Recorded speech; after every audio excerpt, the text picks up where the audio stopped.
You are looking at the release version of the TFDi MD-11. How you doing, everybody?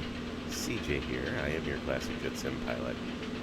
And 1 day to go. We are 1 day to go for the release of the updated 2024 and extended sim version of the TFDi MD-11.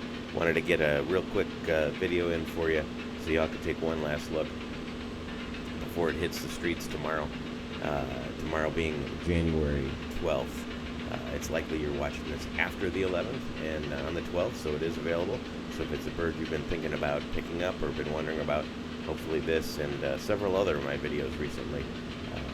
Well, I've got two others preview, but this is, I am told, the release version. Although you never know, there could be some small changes that take place between now and then. But here we are, and I am excited for y'all to be able to get your hands on this. Today we are operating, and I know I'm going to butcher this because I do not speak Portuguese, but VASP is how I know them, the legendary Brazilian airline, but Viacao Aria Sao Paulo, the Brazilian airlines that used to operate, and today we are going to be operating from Toronto Pearson down to JFK. So this flight came from Sao Paulo to JFK, then would go to Toronto, and then would turn around and make the trip home, back from Toronto to JFK, and then on to Sao Paulo. But look at this beautiful livery. TFDi included a bunch of liveries. Oh, we got a reg number missing under there, I have a feeling. Have several liveries available. I think maybe 35 or 40 of them on their page. They covered all the major operators. One of the most complete livery selections I've seen that came right from the developer, with many more to come, I'm sure. This is a really fun airplane to operate. Lots of historical schedule information available online if you search for it. And I am excited. I am excited to see this hit the streets and just see it get better and better. The new version includes a lot of updating for 2024 click spots. Oh, it's on this wing. Did they really divide it up with the PP on one side and the Sierra Papa Kilo on the other side? That is interesting. An interesting touch. So maybe they didn't forget that. Very good. All right, my mistake. There you go. It's not a bug, it's a feature. What do I know? So, yeah, including the click spots around the airplane. Of course, updated art. Lots of updated art. The plane looks better than ever. And many systems update. The change log from the previous released version is very long, and I certainly do not have time in this short hour and a half or so flight to go through everything. But suffice to say, it is almost like a new aircraft. And then the extended sim part of the aircraft required a lot of build out of a lot of systems, because now we have malfunctions available. There's some state persistence, right? So the airplane ages as you fly it. You can even sort of pre-select a brand new airplane or a well-worn airplane, and roll the dice, see what kind of malfunctions you get. It is a lot of fun. On a test flight the other day, I had an engine fire, and sure enough, went through the actual procedure. You do get access to a version of a sort of a simplified version of a QRH at the TFDi website when you have the aircraft. So it will step you through the emergency checklist, similar to what the cruise followed. But yeah, everything worked as planned. Pulled the fire handles, shut it down, and then discharged the extinguishers. The fire bottles depleted. The fire went out. So everything happened. The bells sounded the way it did. Excuse me. And even got a runaway EGT in the process. So it must have been, it was obviously an engine port fire. But anyway, whoops. Just a fantastic. And doing this walk around so you can get a look at the exterior model. But it looks good. It looks good. And very pleased with the updates that have been made. Get a good look at the cockpit here.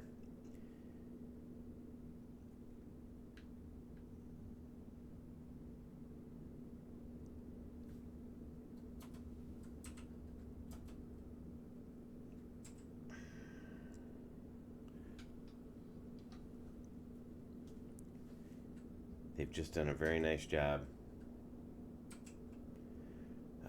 with the airplane, including the cabin. It's got a full cabin now. Here, let's look around the cabin a little bit before we get going. I set up my views, and it's even better once the airplane comes to life in flight if we have a minute. Although this can be very busy airspace between Toronto and New York. We'll take a look back here. But they added some nice touches. You've got some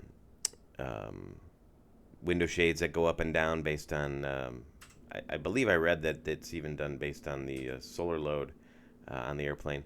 And if you happen to go to one of your custom views and the window shade is pulled down, well, now we have control over the shade too. So if during flight we come to my little left side engine view and the shade is down, I can raise it. So kind of a nice little touch. I'm not really big on cabin click spots and fun little things like that, but I do like that. That is actually useful. So when you have the view set up, you don't get blocked out of it. So here we are at L2. The jetway's pulled up. We'll work our way up into first class. Got some reading material. Sports Daily, TFDi, safety card. Got a menu in there. Oh, interesting. A menu.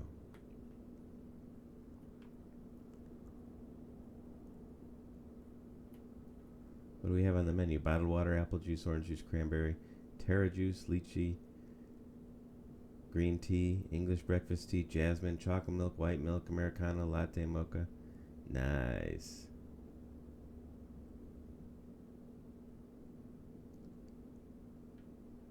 Cool. Got a Reader's Digest over in this one. Sweet. Some nice little touches in the cabin. And I'm sure there's more things to be found if I know from what I know about the crew at TFDi.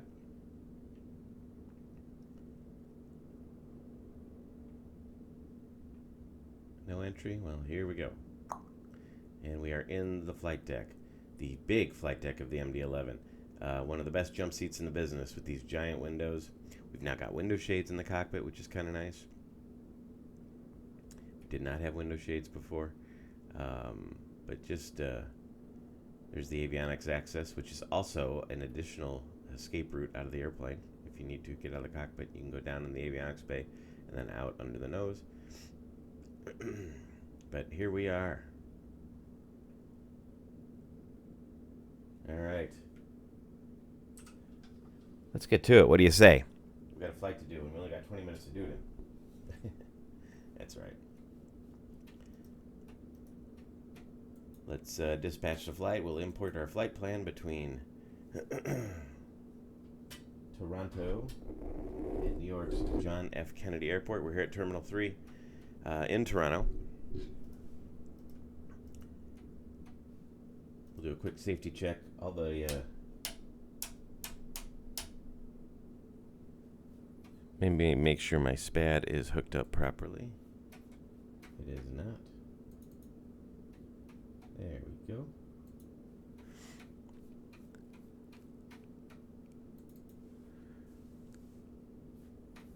And some of you may have noticed that my video output has dropped a little bit recently. I have been sick, so I am coming out of my sickness to bring you this video today.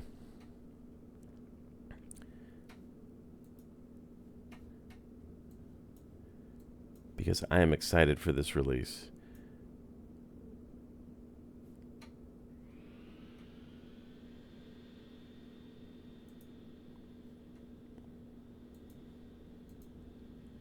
Just setting up my Mobi flight for so we can use it here.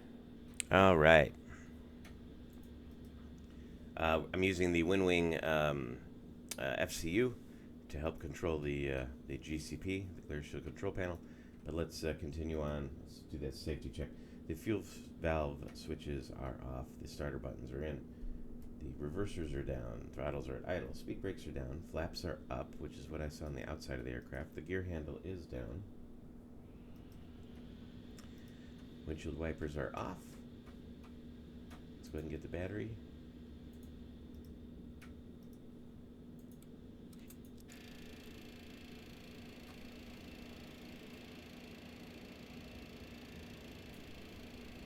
Battery is on, and we have external power, so we can autopilot.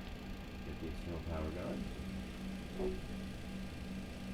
The battery bus light is out. The AC bus tie lights are out, and we can go ahead and get the IRSs started to align. That runs the cargo fire smoke test.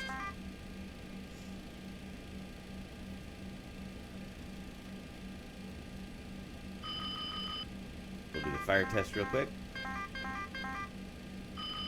Engine 1, fire. Engine 2, fire.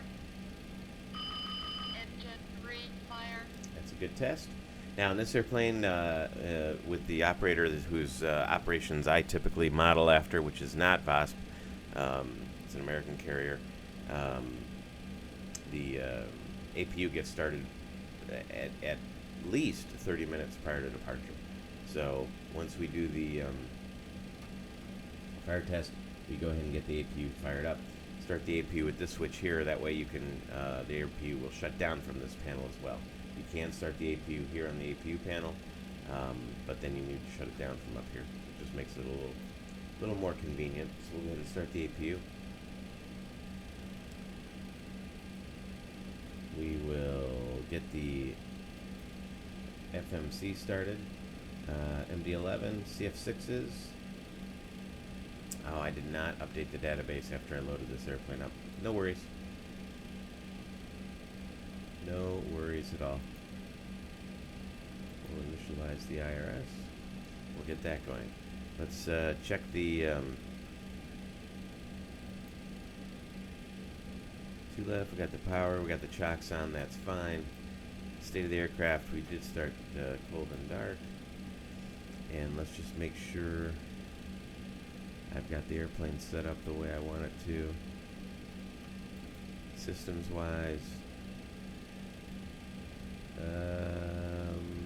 Get a lot of options. We got we're operating the single queue. I'm not sure what VASP used, but we'll go ahead and use the single queue flight director, or I mean the dual queue. So that is disabled. The weight and balance system is installed in this airplane, so it'll tell us if there's a mismatch between what I put in the FMC and I like to disable the 200-foot call out because that sometimes interferes with the minimums call on an ILS.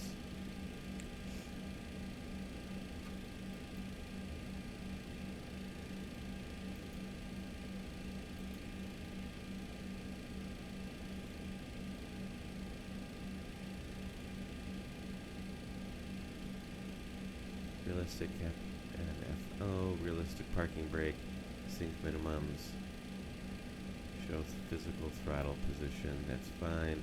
Scroll acceleration, cabin light behavior. Okay. I did not save because I always forget to hit the save button.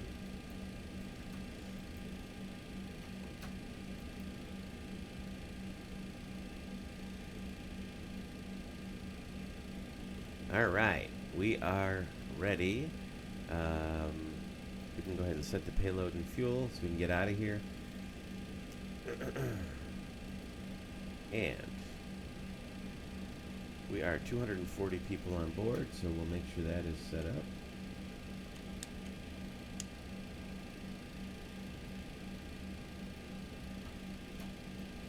We'll test the CVR, make sure it goes to the green range, make sure all the lights are out. We can get the galleys on bus here and get the power going. Oh, it's because I've got the APU going. That's fine. We can lose the external power in that case. We can also bring on the air to warm up the cabin a little bit, and we can tell disconnect our GPU. Let's set the parking brake. Hold the brakes with your toes. Apply the parking brake and release the foot brakes. We can remove the chocks. Bring our temperatures up. All these lights are out as they should be. The fuel dump guards are in. Windshield wipers are off. Hydraulic test. We'll run the system test. And then we'll come down here and we'll select the hydraulic page. Take a look at the quantities. And we need at least 6 gallons in hydraulic system free as a dispatch requirement. Others look good. Maybe it's 7. 7 here. Good, and we could watch the hydraulics test complete through that panel if we wanted to.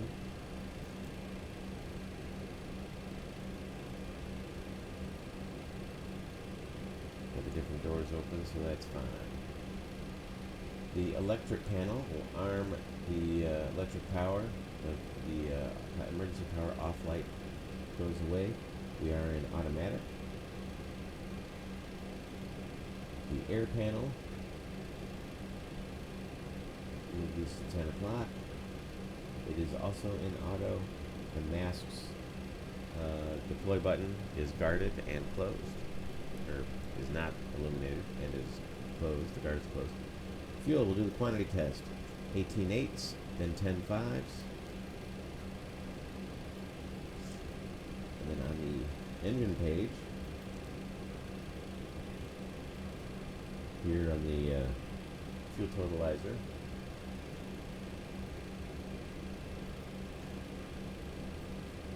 we should get 52.4, which we could. Coming across the bottom of the overhead, we'll arm that. We'll turn up the panel lights. We'll test the emergency light system.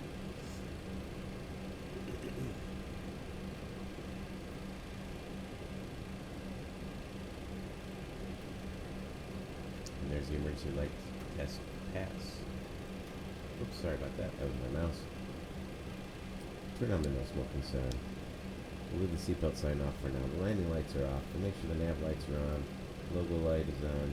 Beacons off. High intensity lights are off. It's good. We can reset all the call buttons. Coming back up to the top. We've already done the fire test. Lights are out. Evac is armed. We'll do the JIPWIZ test. If you hold it to sync rate, you get the long JIPWIZ test. We'll just let it do the shorter test. Up. Sync rate. All the lights are off from the controls. Terrain. The control panel. Pull up.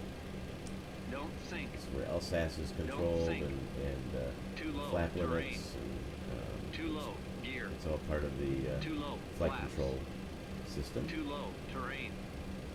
Glide slope. Cabin pressure Too is low. in Terrain. auto. The Caution. outflow valve Terrain. is wide open here on the ground, Caution. which it should be. Terrain. The anti-ice lights are out. The windshield goes to on Pull and up. norm. No defog light. An unsaver light. You can do the test. Hold it for 6 seconds, I believe, and you should start the air test, the pneumatic system test. Overspeed. Overspeed. I like to let it overspeed here at 6 times. Overspeed. Overspeed. Overspeed. And down here we should see the air test system test has started, and we'll get notified if it does not pass, just like with the other tests. We'll reset the fuel use. We reset in max pointers. The overhead setup for now is complete. You can see the air system is going through its test, as is the hydraulic system. Coming across the glare shield, we are in inches.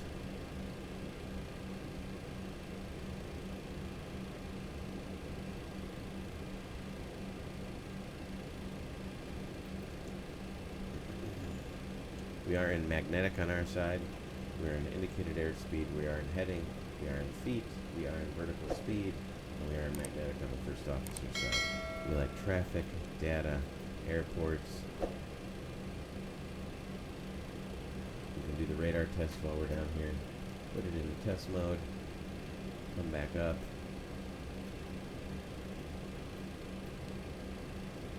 Put the radar on. It is in test.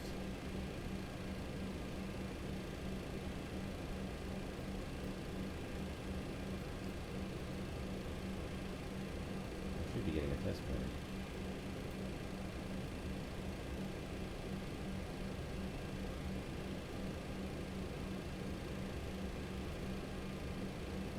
I don't think you need to wait for, you don't need to wait for anything. I don't know why that's not testing. It normally does. Alright. We have to write that up. We'll go back to terrain mode. This button cycles you between terrain mode and the radar, viewing the radar. So right now you can see we are in terrain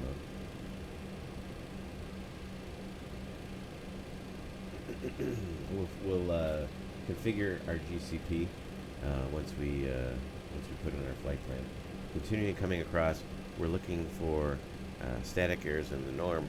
All the lights are out on the display control panel. We've got no unusual flags or anything happening. The TCAS fail is fine because the IRS is still aligning. There we go. We just got alignment. And there's our ground radar. Or our Egypt was our ground radar.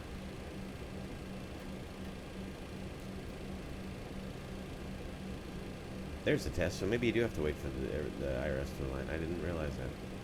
There's our test pattern. Radar can come off.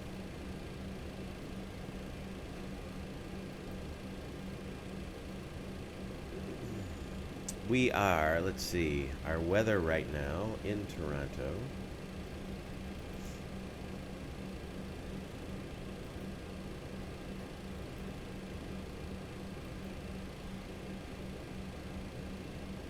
(250) at 16 gusts of 23, 15 miles visibility, 3,500 scattered, 11,000 broken, temperature -2, dew point -7, 2977. We're in QNH, 2977.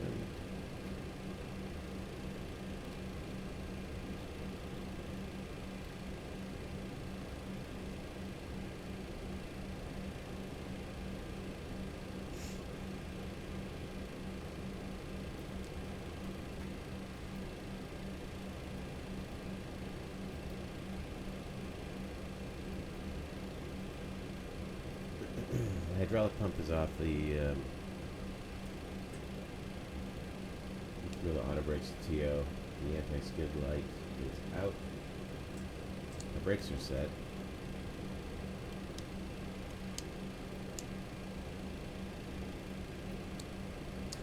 The speed brakes are down. The thrust levers, let's check the warning. Stabilizer. You hold it till slats, Flap. Flat. at least. Brakes. And then bring 2 and 3 up together. Stabilizer. Excellent. Flaps are up. The dial flap is set to 15, which is fine. Radios here at Toronto. It's 118.7 as a CTAF.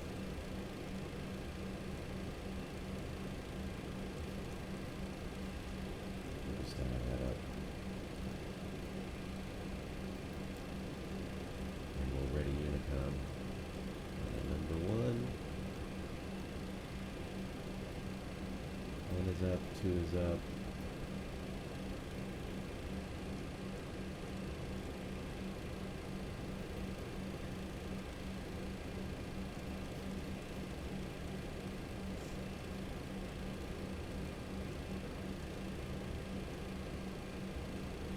Alright, radios are configured. I can listen to 1 and 2. You could also turn up the intercom if you want it and have the PA system up a little bit. That's fine too.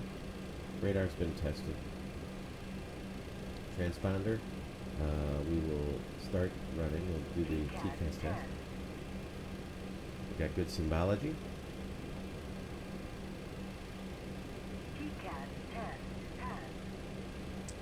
Excellent.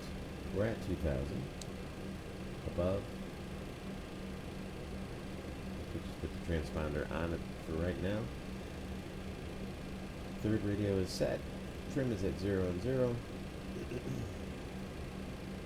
And we won't be using the third FMC for this short flight. Let's go ahead and send the flight plan to the FMC. And we'll get the FMC going here.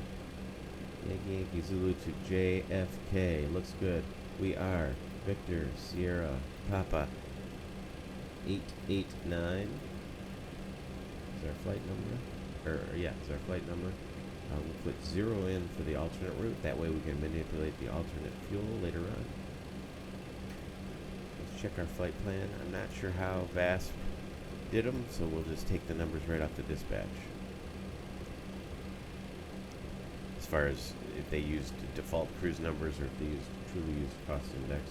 But we'll put in the cost index of 71. Our cruise altitude 390. It's pretty high, but we're going to be pretty light. Whoops. Wrong box.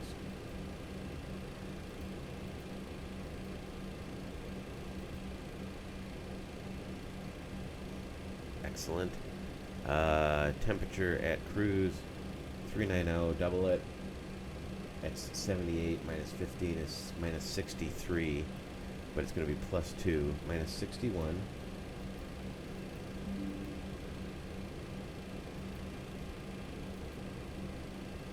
And we have a wind component of 23.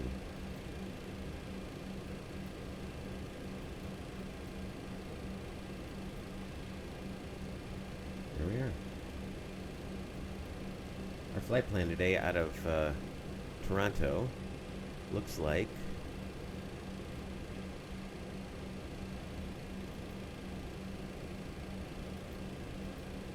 no, we don't have any ATISs available. Runway 23, how does that jive for us?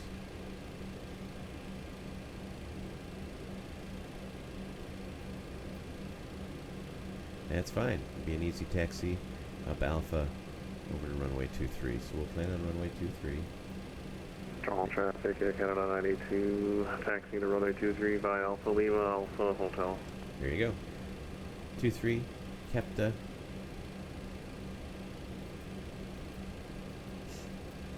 Sorry for the sniffing. Like I said, I'm getting over this cold. Boompa. We'll insert that. We've got our departure into JFK. We will.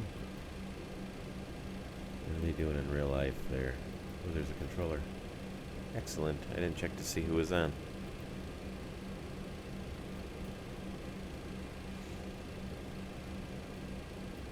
It's New York approach. VASP 889er. 889. Alright. And arriving 31 left and 31 right.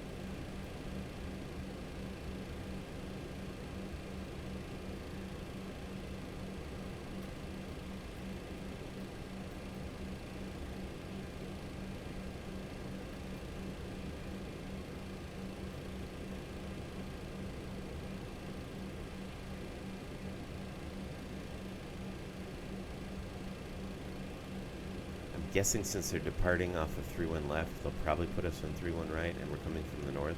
So let's plan on that, and if we need to change, we can. So 31 right, we'll plan on that. Let's check the approaches. We're coming off of Vader. We'll plan on the ILS 31 right.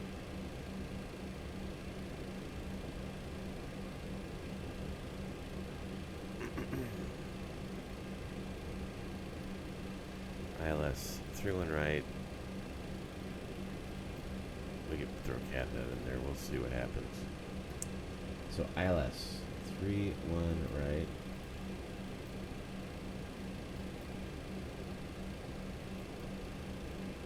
And then we are coming in on the Pucky 1 NEMS.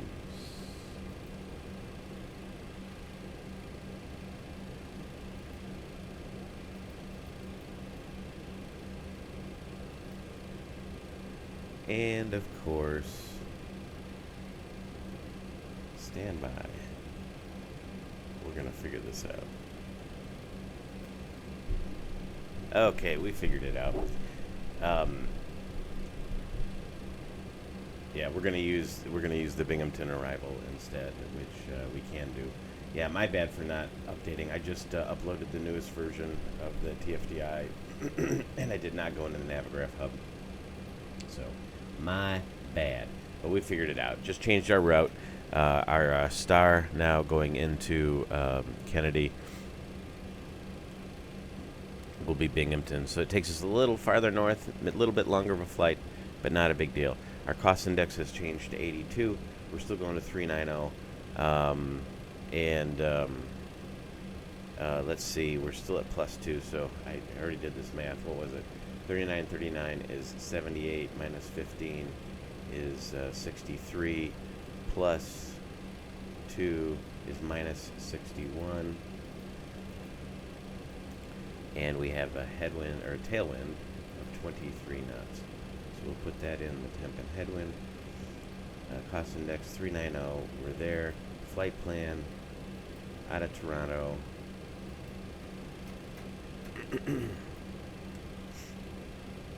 Runway 23,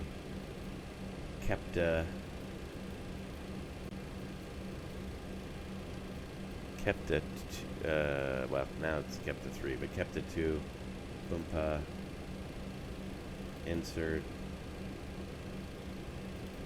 the star, it'll be the ILS 31 right,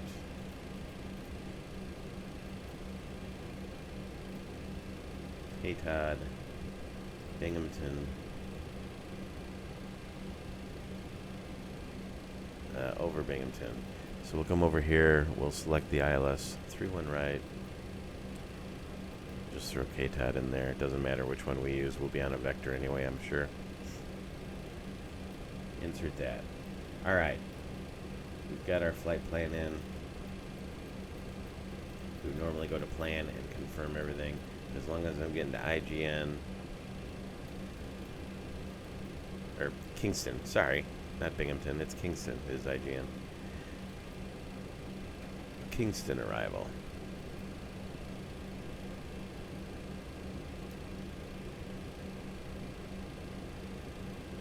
Kingston, I see. Kingston, I thought it was, yeah, I thought it was Binghamton, which is farther up here. Kingston, Lally. We'll expect 200 at Lally, so let's go ahead and put that in.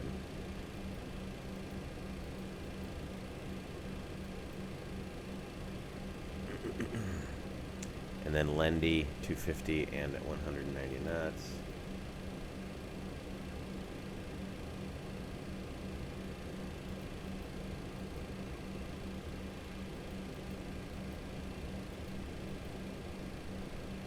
At 250 knots at flight level 190. 250, 190 at Lendy. And it takes us right to LaGuardia, which is a flyover. And then on the vector, there we go. Oh, that's because, yeah, they weren't in there because they are both expects. So we will expect the expected. Let's go to second flight plan. We'll copy the active over. On the departure, do we need to hard code? 23, Kepta.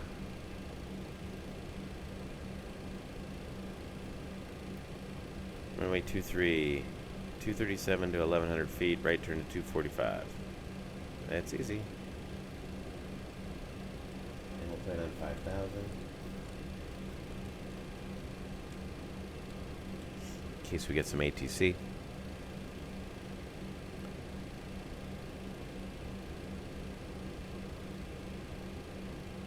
And then we'll head to Savur. Okie doke. Do the init B page. Our zero fuel weight today, 364,990, 364,977. So it's 364.9, we'll call it 365. Is our zero fuel weight, which gives us a takeoff weight of about 408. Our block fuel is correct. It's a little over 44,000 pounds. We've got 44,000 pounds. Taxi at Toronto. We'll plan on burning 1,000 pounds. Looks like I've never done this before. 1.0. No route reserve needed. Alternate is Philadelphia, 10.7. And our final time is 11.7. Excellent. Got 40 minutes extra. We can throw in our CGs. And our block fuel is correct at 44. Our performance off of runway 23 today.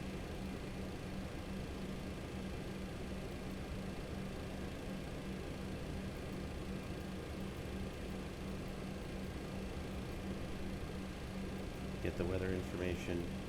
408. We're looking good there. Optimum flaps. Tax off. It's an automatic selection of this airplane. We'll calculate it out. We are at a flex 59, flaps 10. So 59.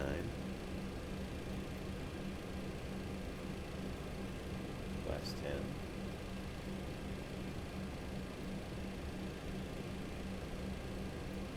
Here we are. The slope and wind. We are at a 0.1 slope and a 16 knot headwind. 0.1. 16 goes here. Our outside air temperature is -1 degrees Celsius, -1 C.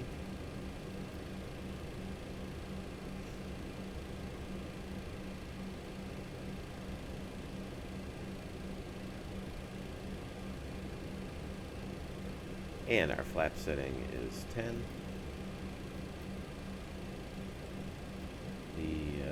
FMS computed 2642.62.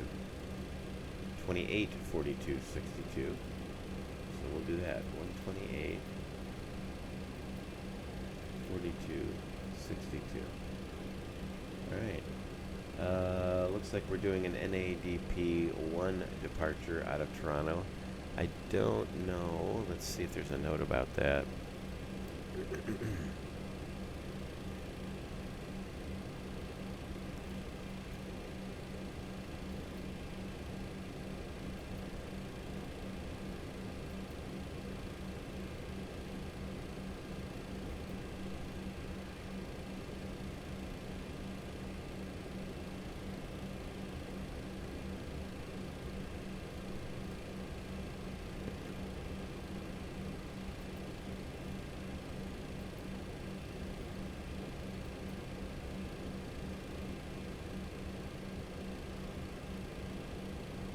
I don't see anything. Pushback, startup approval, de-icing, delays, contingency,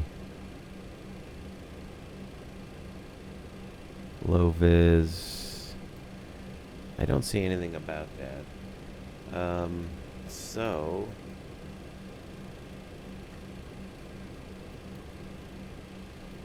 we'll do everything at 1,500 feet to get accelerated and get on out of here.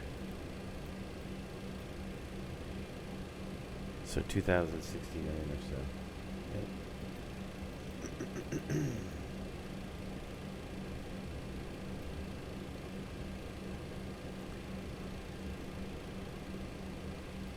And our MSA in that direction is 3,100 feet.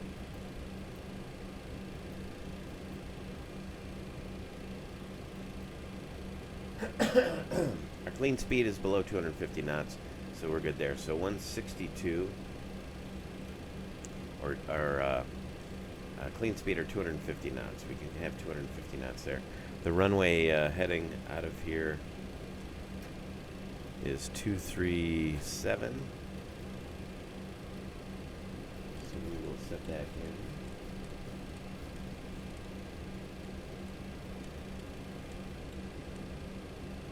$5,250 knots. We can arm prof and nav.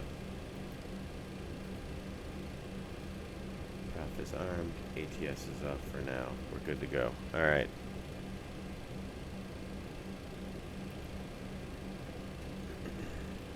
Takeoff is ready. Flight plan is ready. I think we're ready for our before start checklist. Let's do it. Rudder pedals and seats are adjusted. Windows are closed and locked. Oxygen set and checked.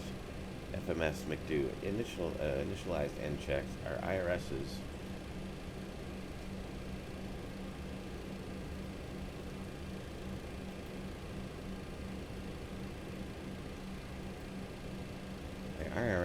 are all in nav. Hydraulic panel's been checked.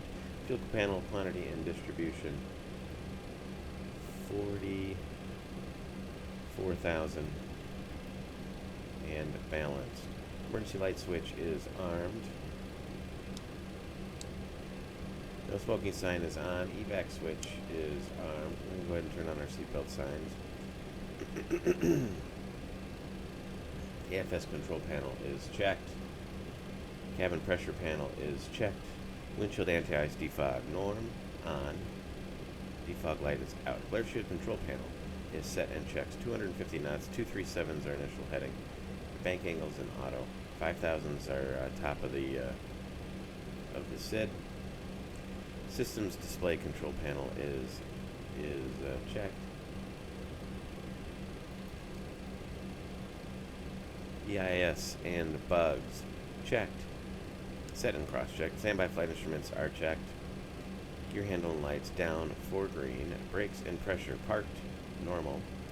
Flap slide handle is up and retracted. Throttles are closed. Reversers are down. Takeoff warning's been checked. Fuel switches are off.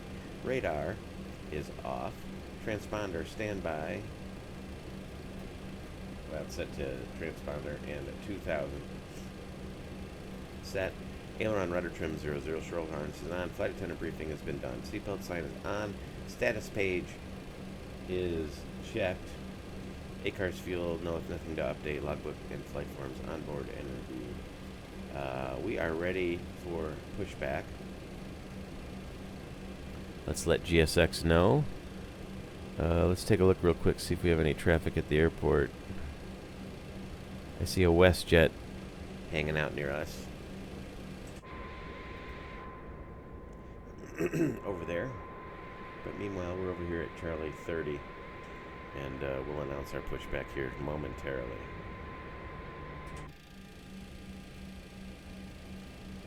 So, let's let GSX know we are ready for a pushback. No de-icing is necessary.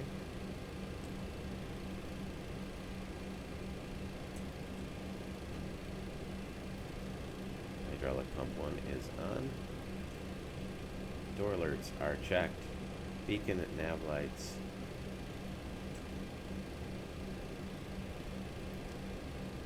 On. Cabin ready report received. We'll wait for clearance and then we'll. Hello, Captain. We are ready for pushback. We'll get it started. We'll wait for the pushback. We're cleared to start engines, and we will do so. So we'll start with engine 3. 3, 1, and then 2.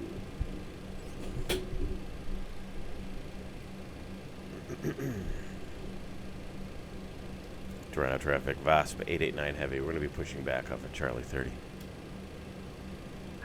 Departure checks completed. Bypass pin inserted.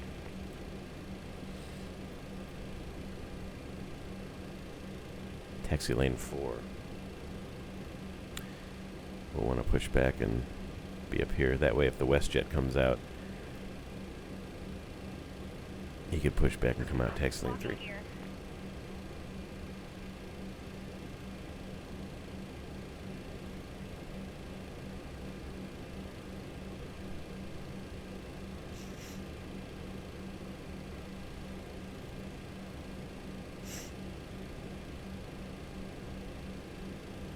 Screen's a little bit. They're a little dim.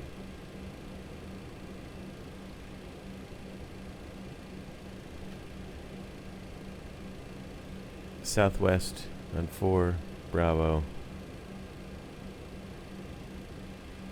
I'm gonna quick edit the pushback on the map. No. Let's push back here. Let's go like this.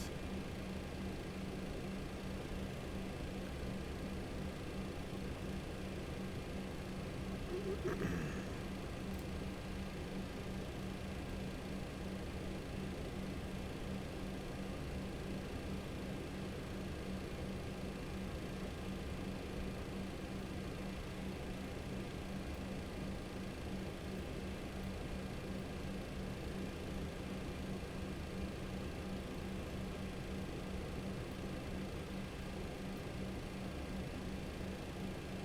don't want to do that. Here, let's shoot. Clear the route. I want to end up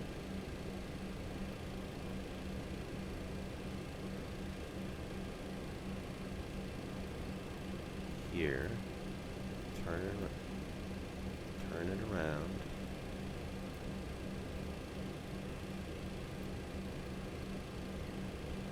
Go here. I don't know why I'm having so much trouble. We want to end up here. Drag to rotate.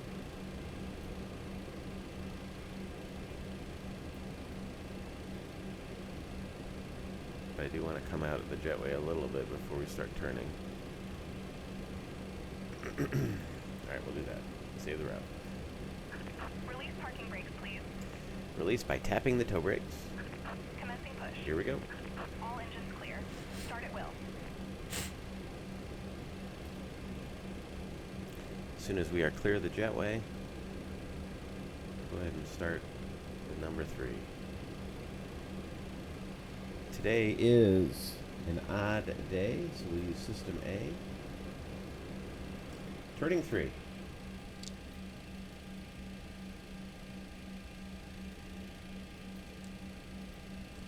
At max motoring or 20%. We will introduce fuel by turning on the number 3 fuel switch, which I have bound to my Honeycomb Bravo.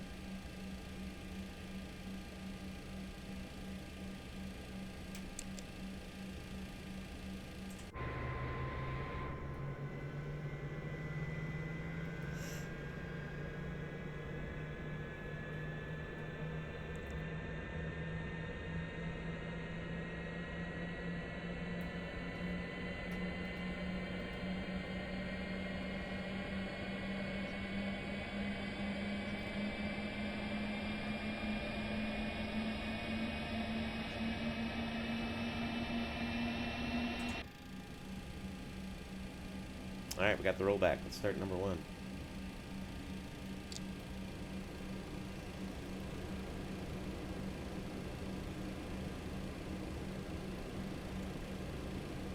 Good oil pressure. We've got some oil pressure rise. We got some gulp. We started with about 18 quarts. Or 18. Yeah. And now we're down to 12.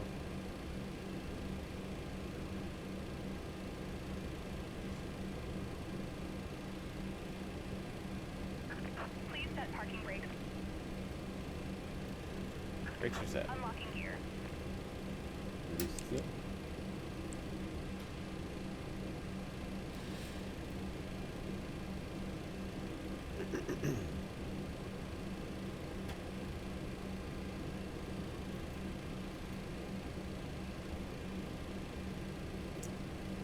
Watching that EGT for the hot start. Watching the N2 for the hung start. Make sure we have good N1 rotation, which we do. Starter cut out. There's the rollback. Good end to start. Let's start number 3. Start number 2, actually. Tow truck disconnected. Bypass pin removed. N2. Left is clear. Right is clear.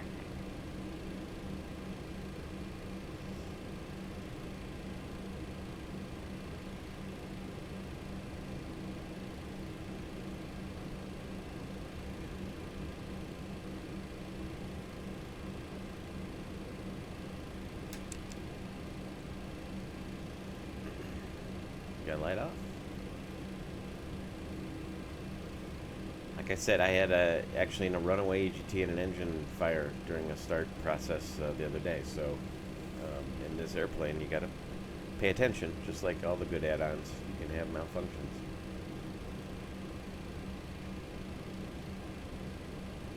Starter cut out about 45. There it is.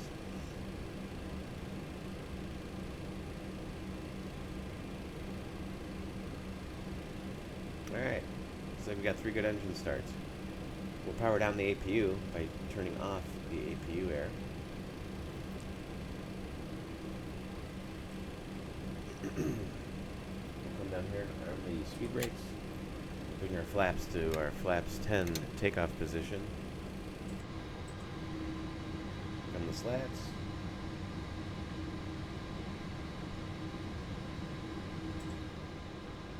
And flaps to 10.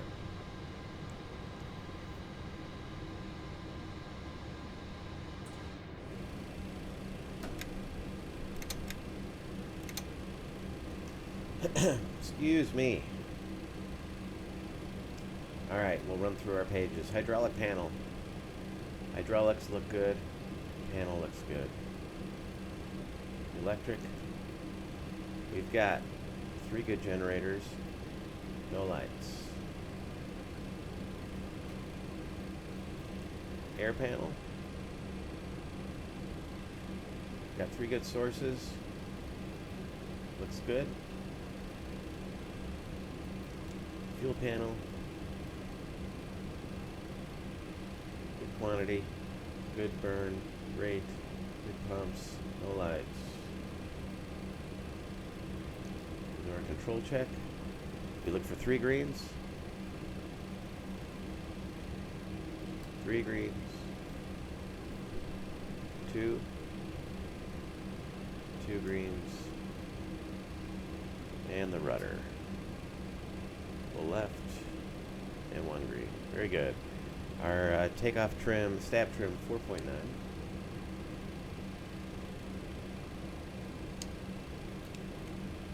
There we are, 4.9. We are good. After start checklist, please. Taxi checklist. APU is off. Hydraulic systems checked. Electric system checked. Air system checked. Fuel system checked. Anti-ice is off. Config page is checked. Flight controls checked. Taxi checklist complete. Toronto traffic, VASP 889 heavy. We're going to be taxiing runway 23 out of the Charlie gates via Alpha.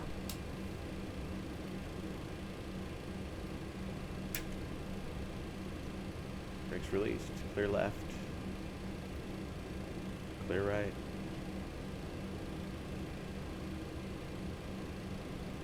Let's go to New York.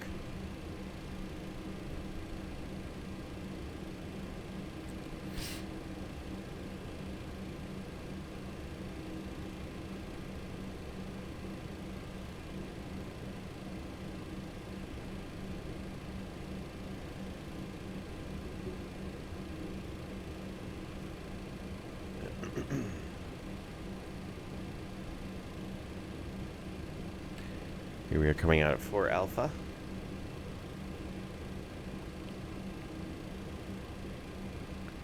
We'll join Alpha Juliet here and then make the right turn on Alpha.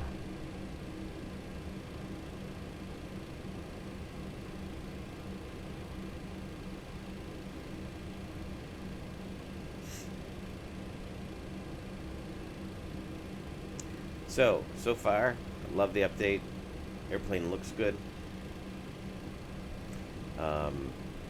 The systems all behave as they should so far. You know, my main criteria for judging an airplane, and this is just me, other people have different priorities, but if I can follow real world SOPs and get pretty much what is expected, I am happy. Now, a lot of that has to do with flight characteristics too. You know, one of the things I'll do a lot is I'll consult the unreliable airspeed chart in the crew operating manual and see if the airplane approximates, you know, the correct pitch and airspeed and power settings. That's usually, for me, a pretty good indicator of how accurately the flight model has been done. But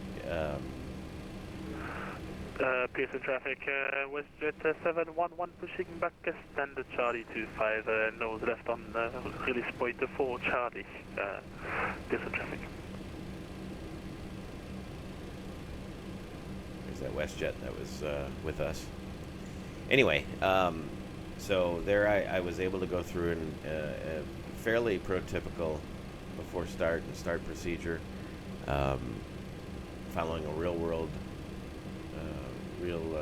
operator's checklist, and everything was pretty much as it should be. So no complaints about that. But that's how the previous version was too. So no surprises there.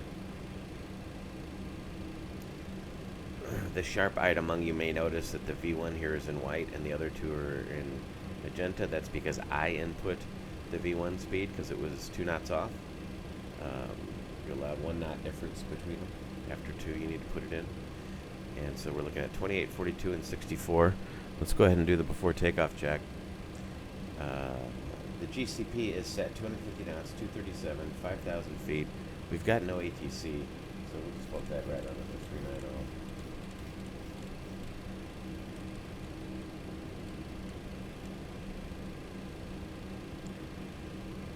Anti-ice is set. Stab trim 4.9 is set.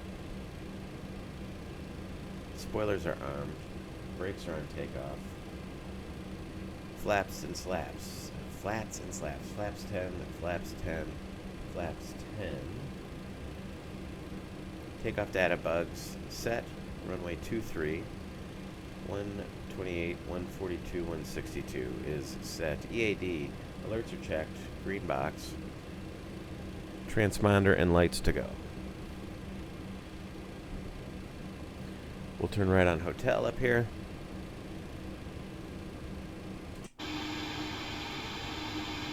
Maybe get on the center line.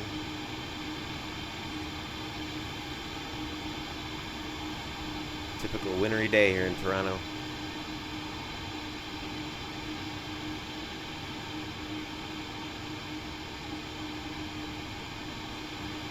She looks pretty good.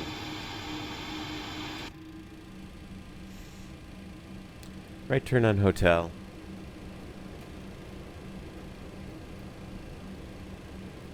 All the way down to runway 23. There's an American jet out there coming into Toronto. We may end up holding for them.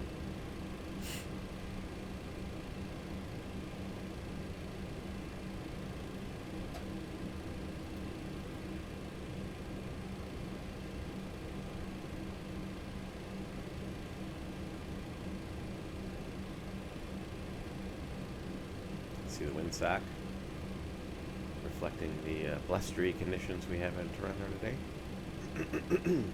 But pretty much right down the runway, so not a big deal.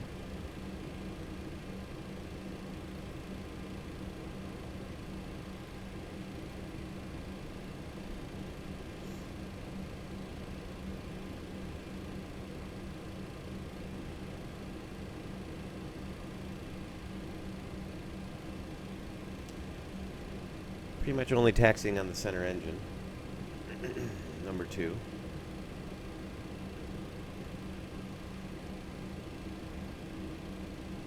Maybe I'll save a little fuel.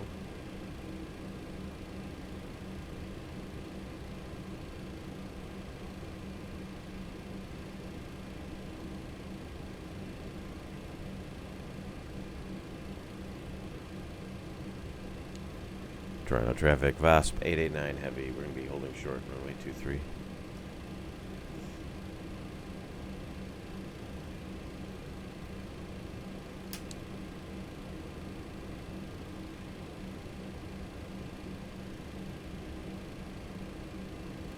We'll hold short for the landing traffic.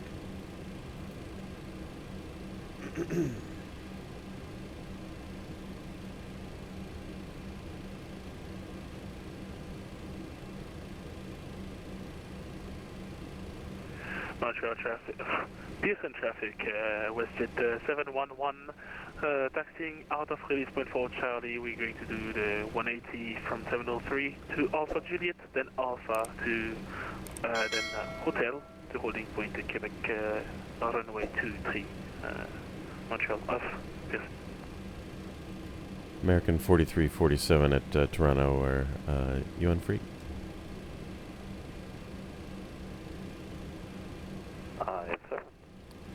You lined up for 23, I can't tell. 2 for left. Very good, sir. Thank you. Toronto traffic, VASP 889 Heavy will be departing runway 23. Be a left turn out to the southeast after departure of Toronto. All right. Couldn't tell if he was lined up for 23 or the 24s. He's on the 24s, so we are good to go.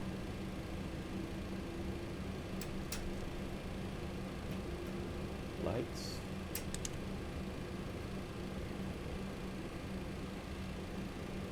Camera. Action.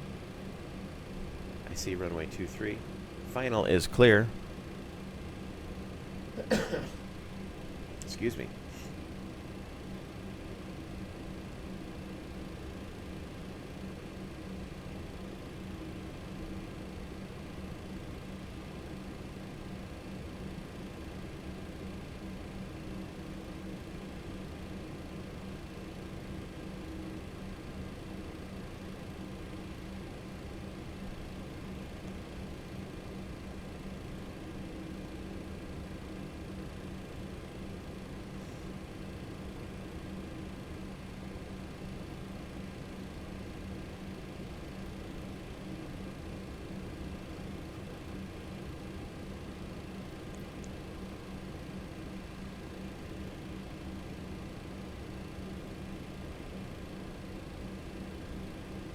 All right, ready?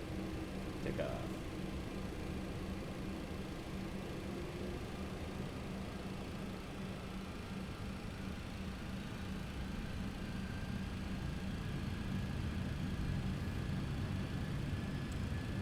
Thrust is set.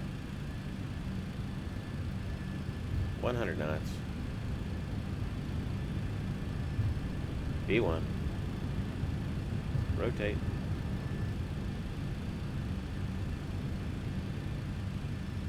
Positive rate. You're up.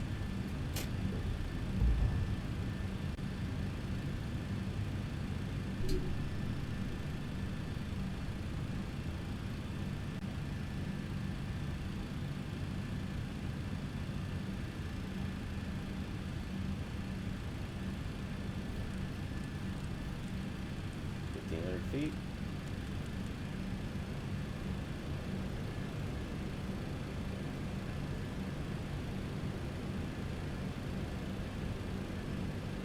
Flap 0.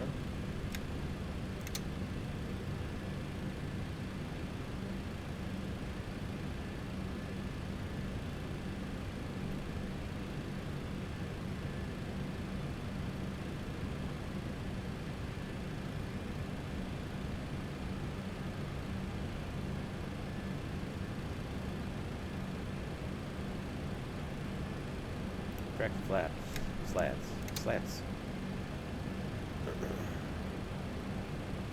Slats are retracted.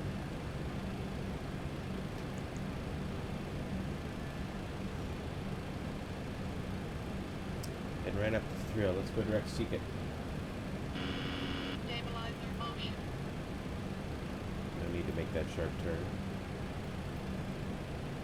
Direct seek it. Nav. Here we go.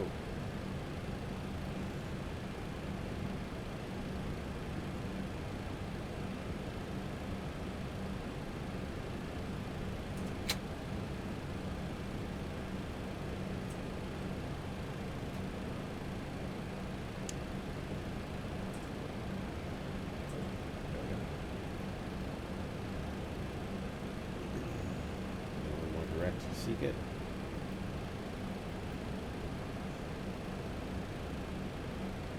By the way, you can hide the control yoke. That's a nice addition. Alright, coming up into some clouds, some pretty thick clouds. Let me get the engine anti-ice on.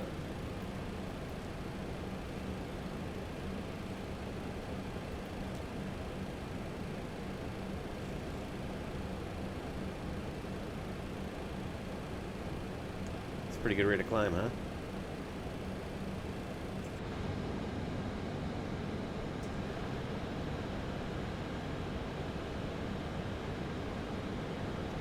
See Toronto on the off the left wing there.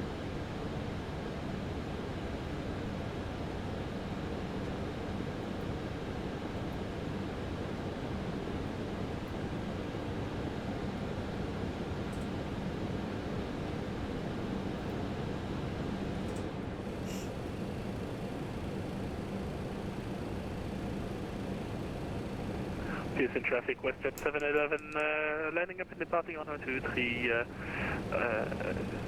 passenger. Alright, we are out of here.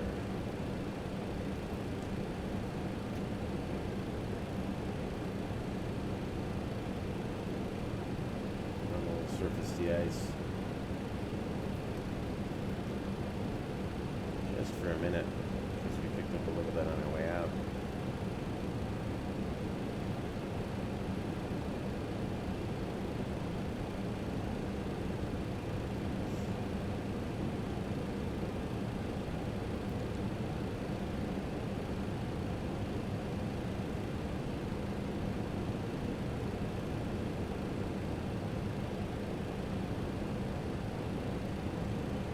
Little cloud surfing on our way out of Toronto. Love it.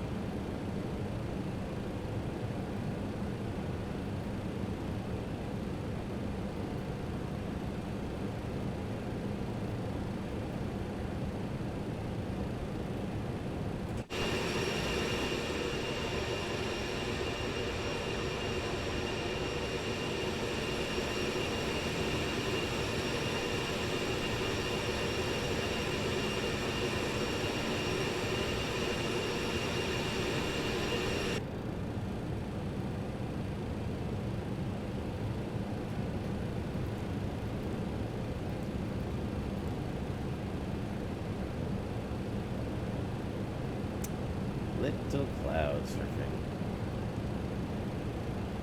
Alright, let's do the after takeoff checklist finally. I got so caught up in what was going on. Spoilers are disarmed, gears up, no lights, auto brake selectors off, no smoking sign is on, landing lights are off, flats and slats up and retracted, EAD, no alerts, 10,000 feet. We are through. We'll go ahead and let everybody up.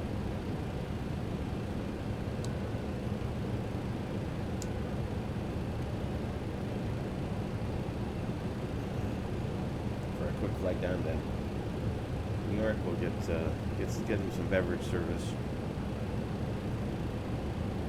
And we are through 18,000 feet. We'll go to standard.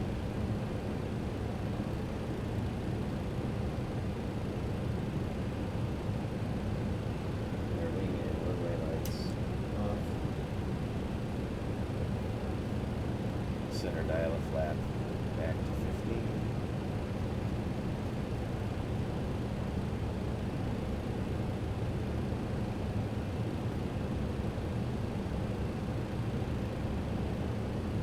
And we'll file our departure report with dispatch.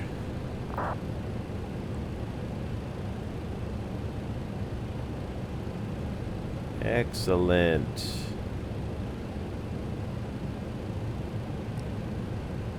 We are just coming up on passing north of Buffalo. Buffalo here. Here's Niagara Falls.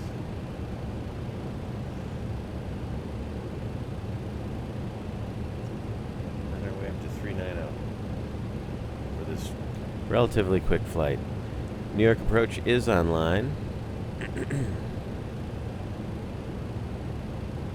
So is Kennedy Tower.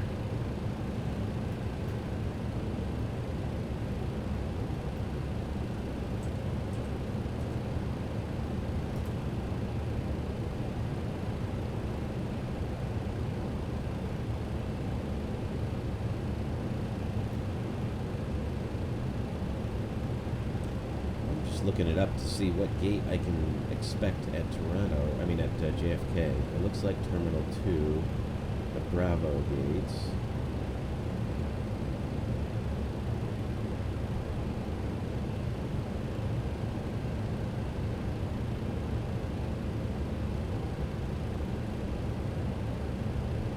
B concourse. So yeah, that makes sense. We'll just use one of the heavy gates.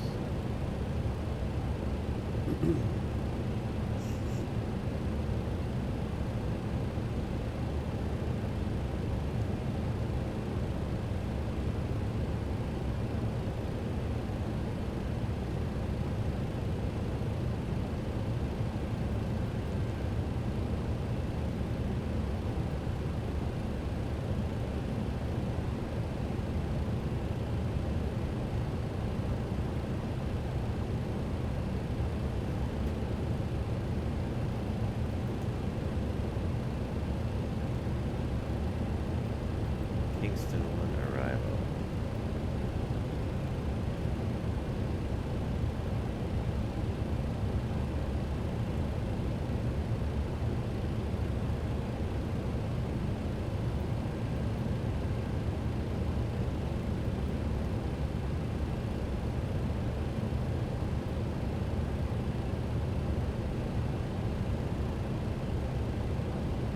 Quite the crosswind we got going. 80 knots. This is not hurting us.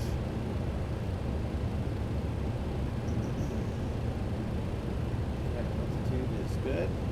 Pressurizing nicely.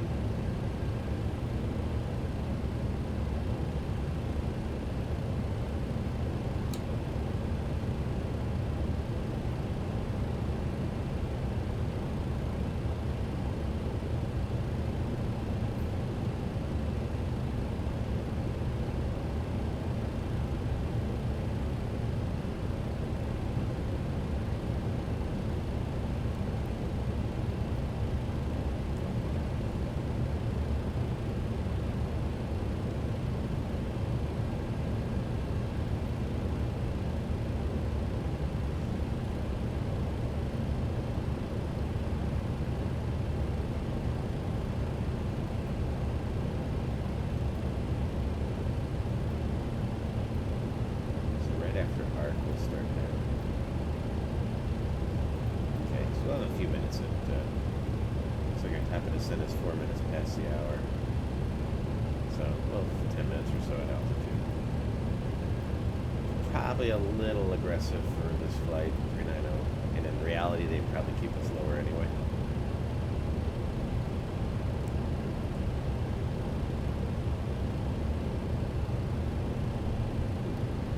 Let's see, let me look it up in flight radar here.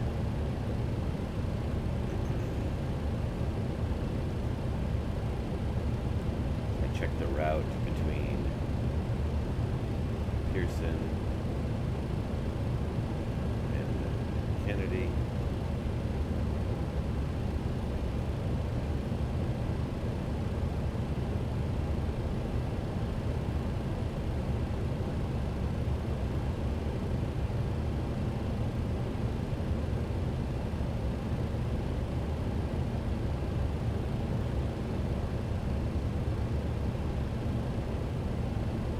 MNG does it in the A330. How high did they get?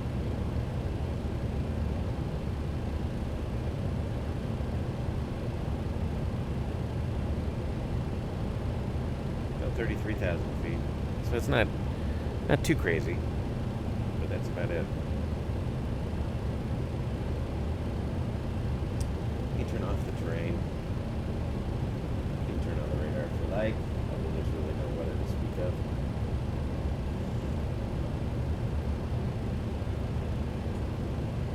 Try out the sunshades. I think it's over here. It is. Click and drag, I think.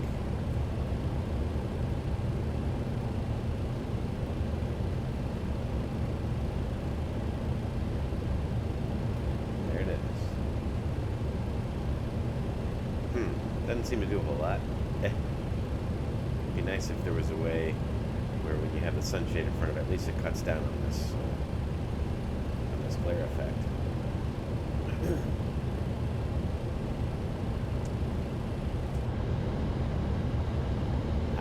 This is when it's nice to be able to control the window shades. See what I mean?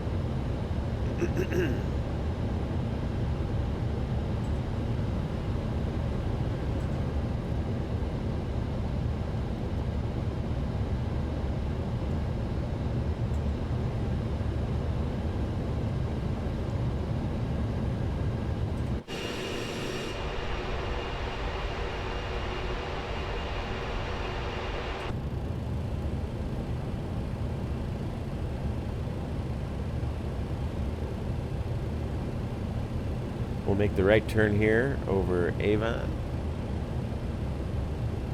or left turn.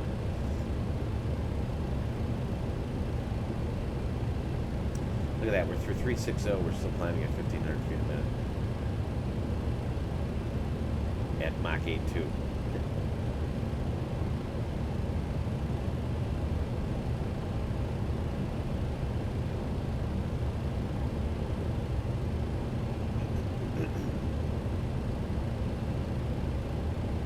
Of course, we're burning 1,000 gallons every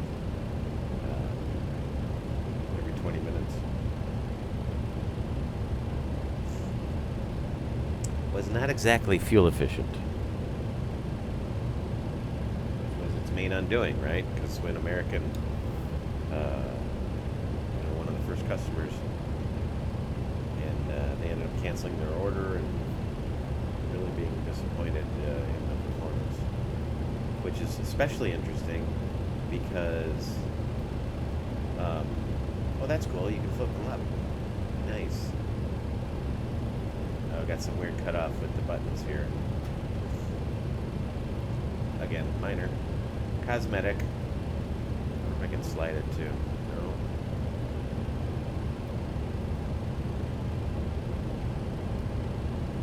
Where'd it go? Did it slide all the way back? I don't know what I did with it. It disappeared. Oh well.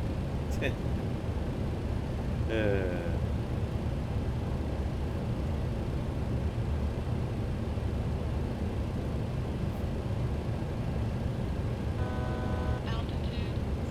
1,000 ago.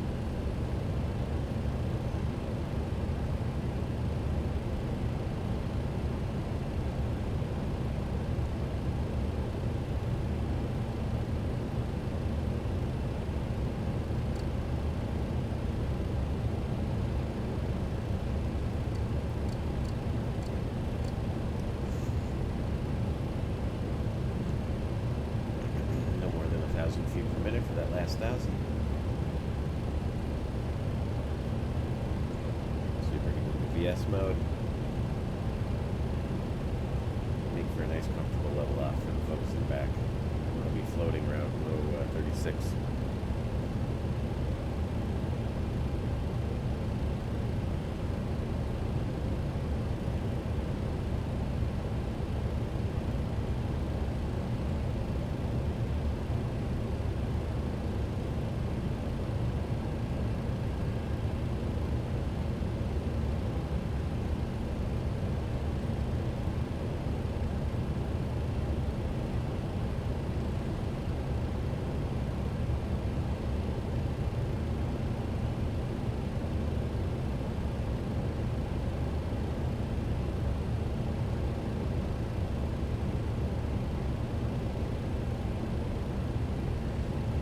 All right, here we are at 370.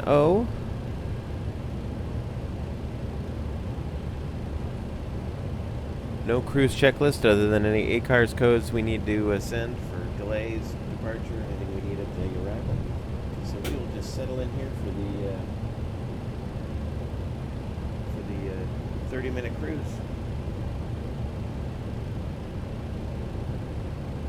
It's going to be a quick one, so enjoy.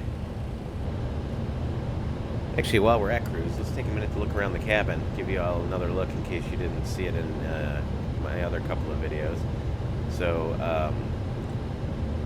oh look, TFDi with some promotional material on the overheads. Very nice, very nice. Here we are at row 13. We'll head all the way back. Here's the mid lavs. There are some fun little click spots and fun little Easter eggs around. I won't show off the ones that I've found. So, so as to spoil it for those of you that like to search for those.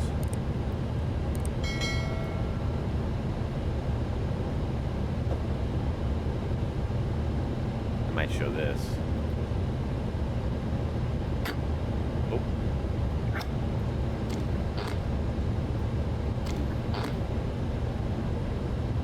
Look at that.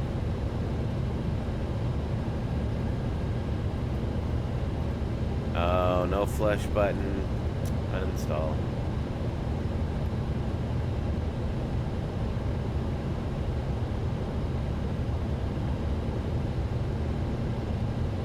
I wonder if you can come in, turn around. close it. Yeah, you can. And now it's occupied. Alright, that's cool. That's fun. I'll probably never do it again, but that's fun.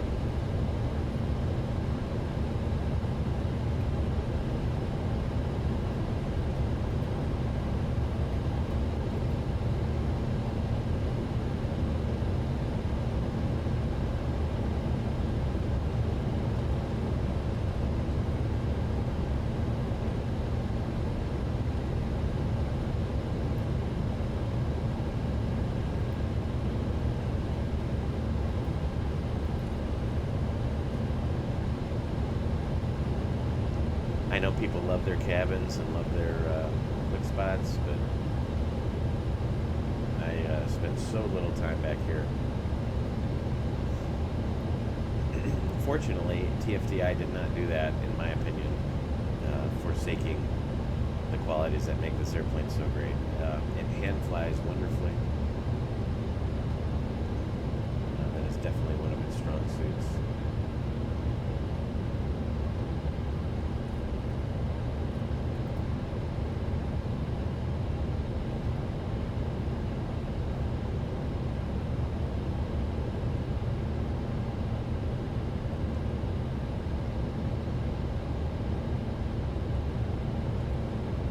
Big aft galley.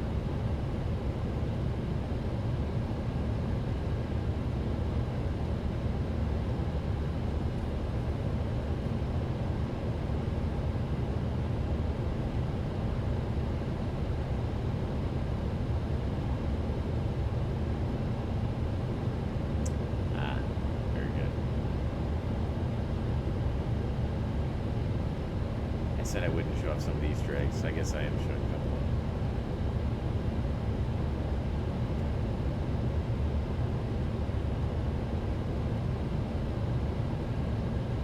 Alrighty, that's enough. I'll let you discover some on your own.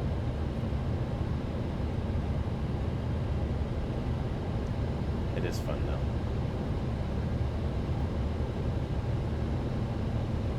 I've had the pleasure of having just a couple of brief online conversations with TFDi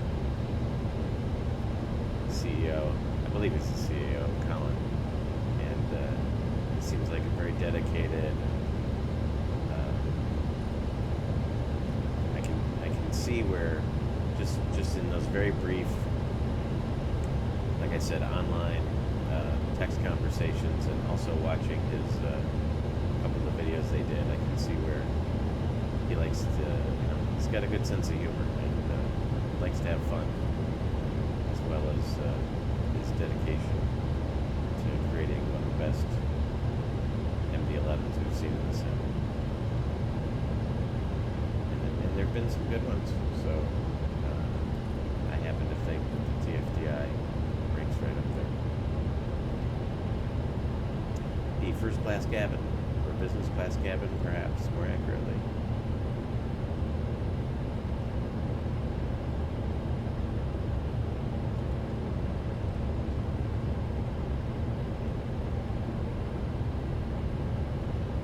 I'm sure we'll see some customized interiors as time goes on. And the forward galley.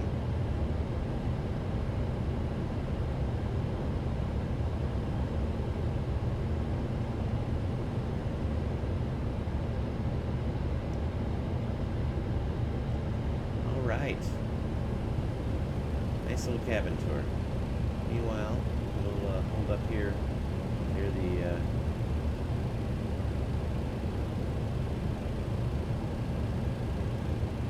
get ready for our topic.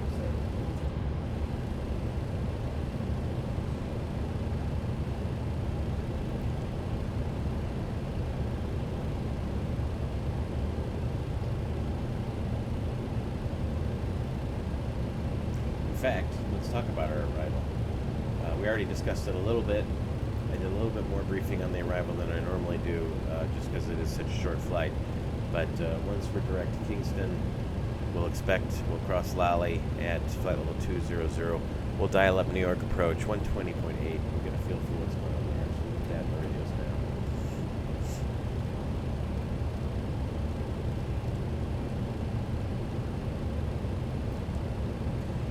now. We can also put tower in 19. United 23, turn right, heading 040. Right. United 479, frequency change approved. Good morning. Frequency approved. Good morning to you too. Before we get up 479.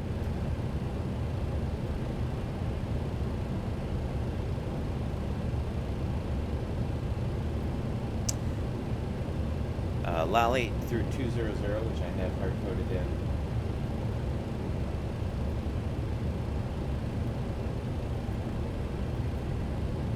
Right there.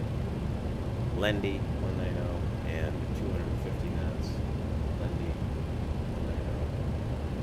I don't know why it's taking us down and we're back up. That's a little odd. If I can clear that. We may have to go into manual descent. Notice how it's got us at 511. I'm sure it doesn't like us being a 190 so close to JFK. We'll see if approach really requires it. If not, we'll just manually control it. Not a big deal.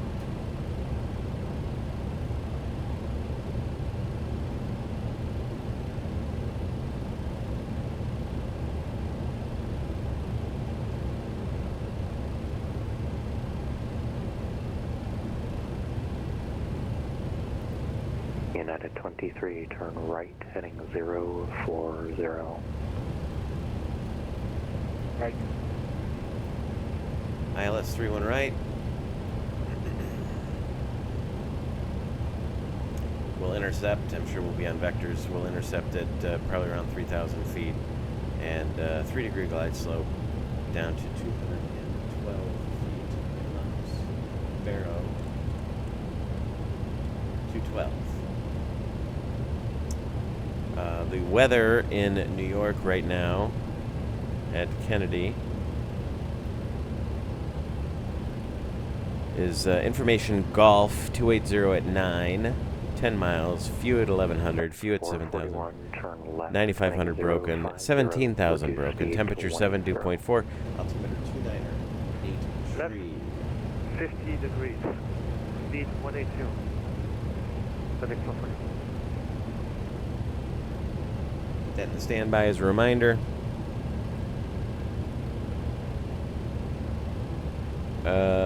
ILS 31 right, ILS 31 left, departing 31 left. Read back all runway assignments, hold short instructions. Advise we have golf. We will do that. Excuse me. Alright, about 40 miles to our top of descent.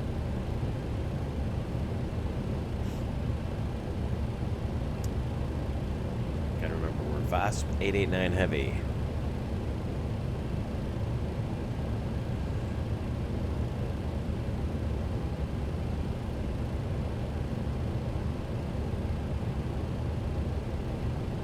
He hasn't tagged us up yet.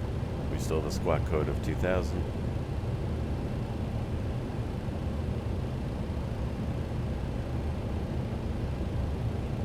FedEx 441, turn left, heading 340. Maintain 3000. Cleared ILS, runway 31 right approach.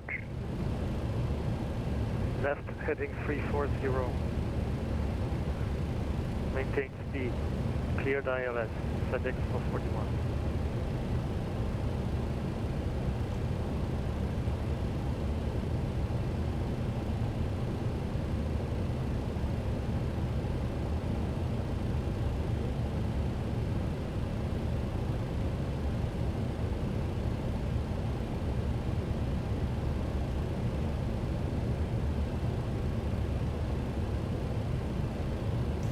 Alright, there's a good chance too he'll put us on headings before we get too into the descent.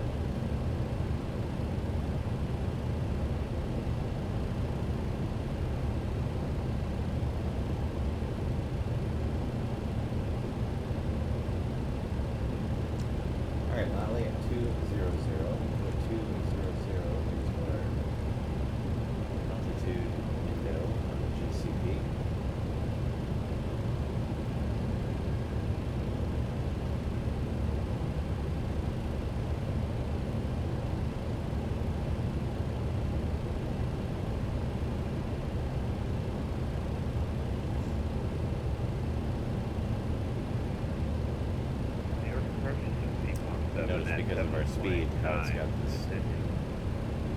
this turn. And Lally is not a flyover. Just to maintain 4,000. So I would have expected it to have done a turn. Yeah, the 4,000 I guess and it's just 29 or because 82 of on the the speed, perfect 7. It's not real happy with that. FedEx 441, looks like you went through the approach again, so turn left heading 290 and intercept the approach. Turning to 290. Last time we did this, you turned to 290 and then flew through it again, so I need you to verify heading 290 and then you will join the approach. I turned left, heading 290, and then I will join the approach, facing the runway. United 23, descend and maintain 4,000.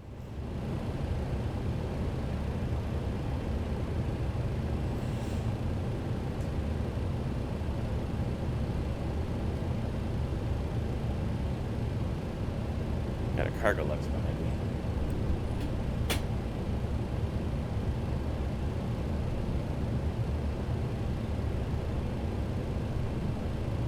Go ahead and start down now.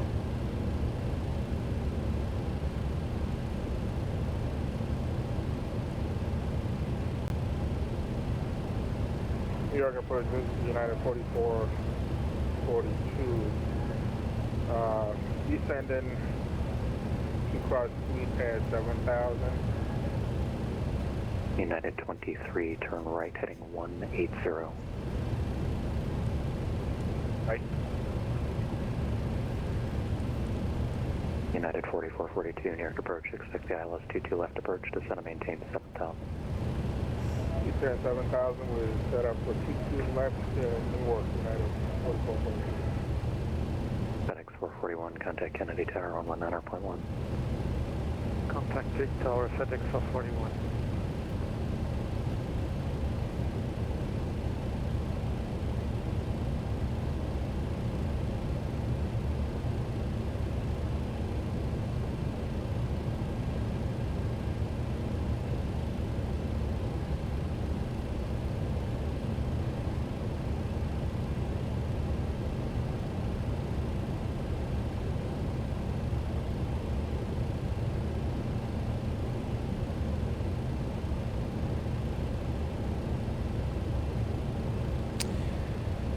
Just mentally in my head, kind of going over, how am I doing on my altitude? This arrival keeps you so high, so close.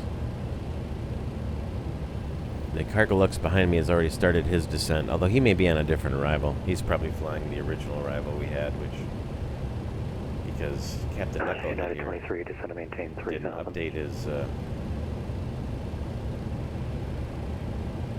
update the navigraph.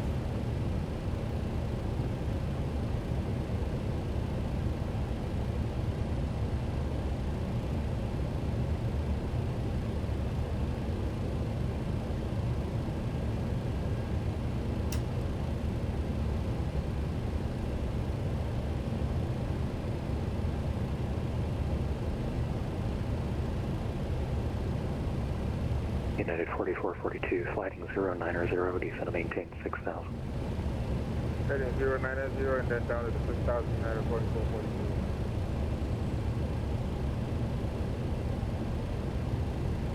Keep 17, turn 10 degrees left. 10 degrees to the left for 217.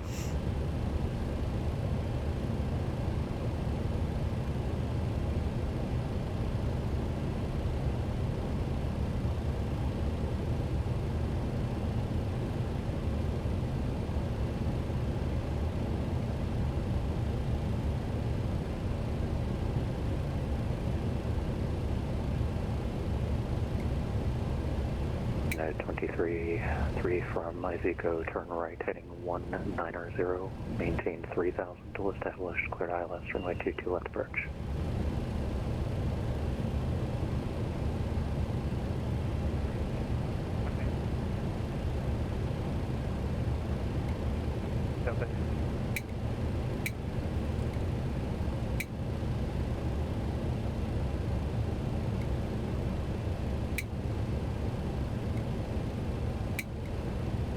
Slowing us up a little bit, 310 knots. He was hanging out in that, right up against the red line.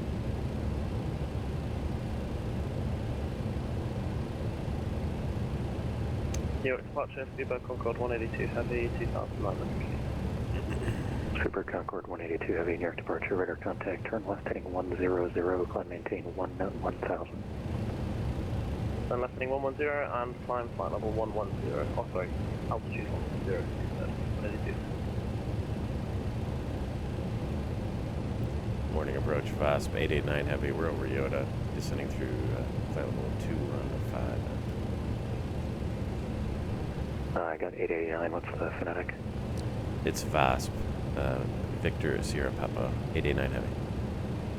VASP 889 Heavy, New York approach, roger, ILS 31 right. ILS 31 right, VASP 889 Heavy. Altitude. Alright, 31 right. That's what we thought.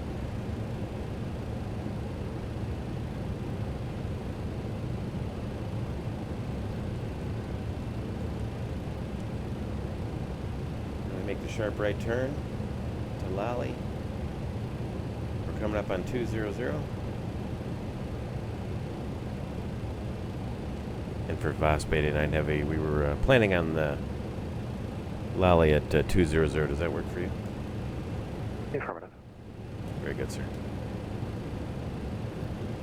You're on the approach for those after that for correcting 1000. Lufthansa 99 Super, New York departure, radar contact, climb maintain 1000. 1000.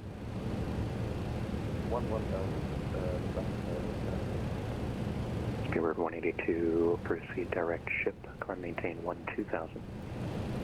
Right, ship and 12000, Speedbird 182. Making the turn. 41, hello.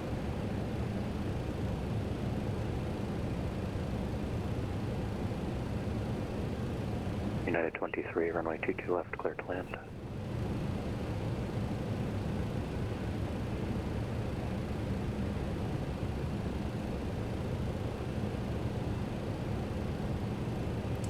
FMS McDo set for the arrival. Shoulder VASP harnesses 889 are Heavy, squawk 4661. 4661, VASP 889 Heavy.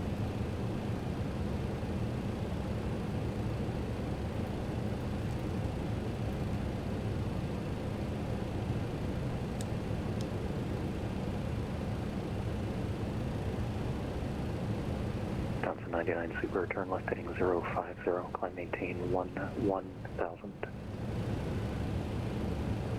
Left,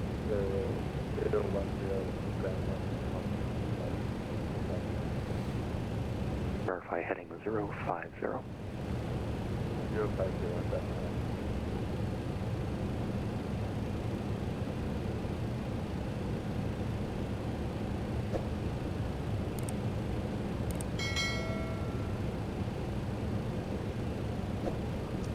United 4442, proceed direct pattern. See how wide we took it? Which one? United 4442? United 4442, direct pattern, Pop Alpha Tango Romeo November, it's on the approach, descend to maintain 5000. Correct pattern, and then down 5000, United 4442.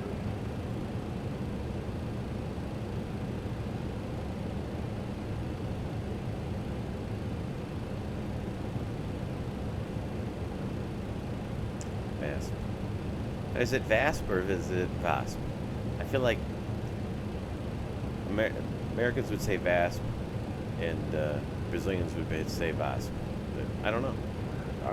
United 4442, was that Papa Alpha Tango? What? Papa Alpha Tango Romeo November, initial approach fix on the ILS 22 left. What is that? Papa Alpha Tango Romeo, United 4442. 182, frequency change approved. 70 Unicom, Speedbird 182, bye-bye. I'm helping it through the Thompson turn. 99 Super, proceed Lally. right merit, climb maintain 17,000.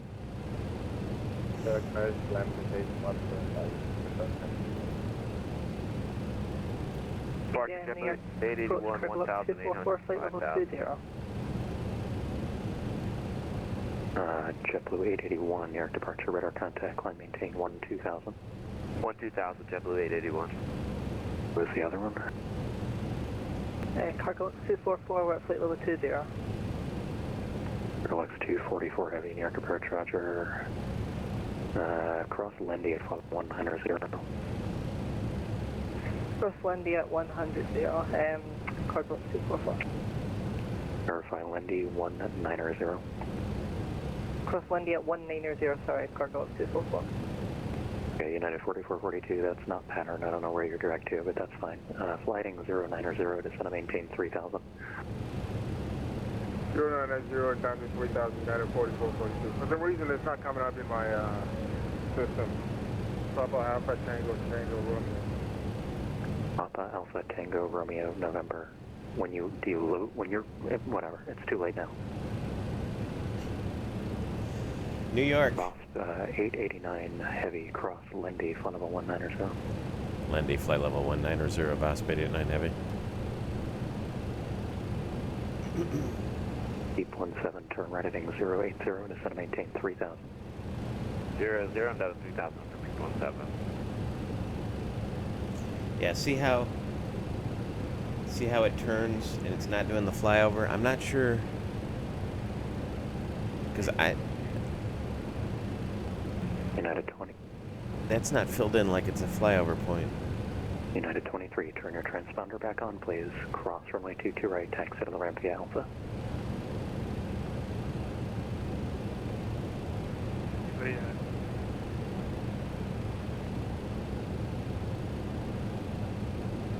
Blue 881, turn left heading 100. But now it's drawing, you know, with the Cargo X244 heavy, squawk 42. with the turns, so 426, it is drawing it correctly. So I'm not sure why it did that over Kingston. Anyway, whatever. That's why you. I mean, you're the captain of the airline, right? You're flying the airplane. 126 on the ground at Westchester. So if the airplane's gonna do something funny that you don't think is right, you make the airplane do what's right. Departure, push on Alpha. You should never be telling ATC, oh, the autopilot malfunctioned. Push on Alpha, approve, face south, 12. You know, you are in control of the flight.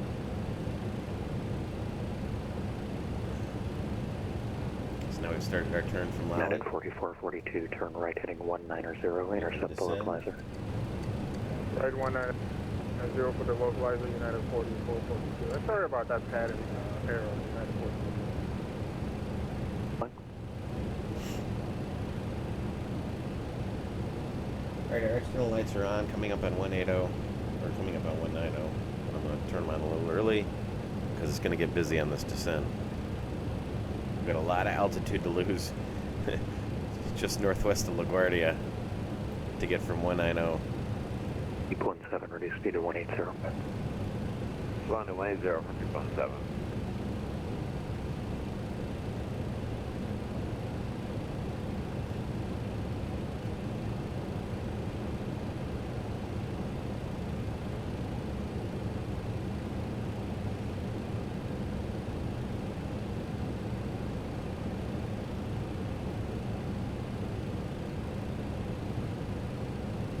United 4442, 4 from Izico, maintain 3000 to establish, cleared ILS runway 22 left approach. 3000, go establish and clear for the 22 left, United 4442. 7, 3 miles from Unville, turn right heading 180, maintain 3000 to establish, cleared ILS runway 19 approach. Alright, she's doing good. Deep 17, turn right heading 180, cleared ILS 19 approach. Okay, right to 180. Look at that wind ILS 19 through flight level 190. Blue 881, proceed direct ship, frequency change approach. That's crazy. Direct ship. 100 knots. Approved, Strong winds left. Glad we're not going west. Although I may do a westbound flight later today. But, yeesh.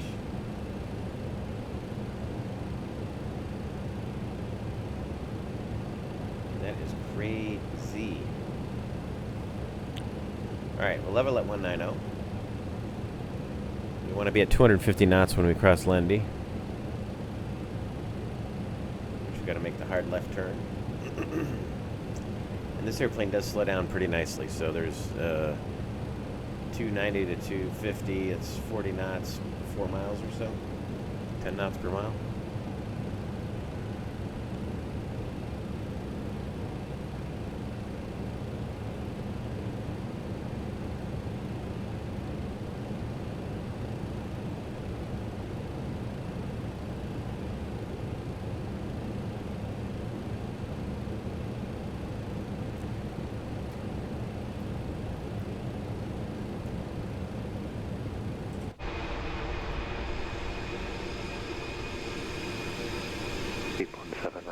2-9er, cleared land, safe parking. 19 left, clear land, 17 and signature south. Sure. United 4442, runway 22 left, cleared land. Pretty Clear cool. land on the 22 left, 4442. Thank you. New York departure, good morning, Endeavour 5169 on the square 5 departure at Kennedy. Pretty cool. 5169, New York departure, radar contact, climb maintain 11000. Releasing tomorrow. Just passing through 25, we'll climb and maintain 11,000, 11,000. Tomorrow, January 12th.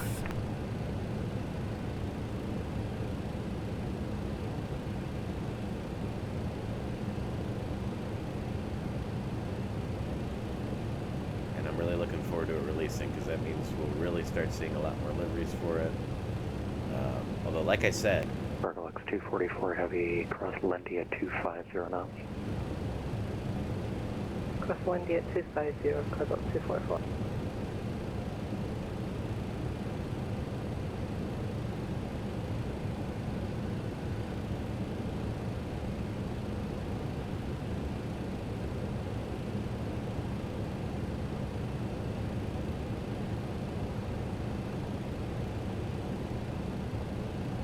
And departure Blue Streak 126, ready for tag.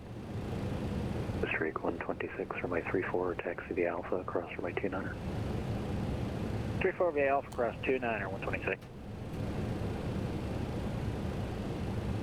he's doing 330 knots along the ground. He's got 40 knots on me.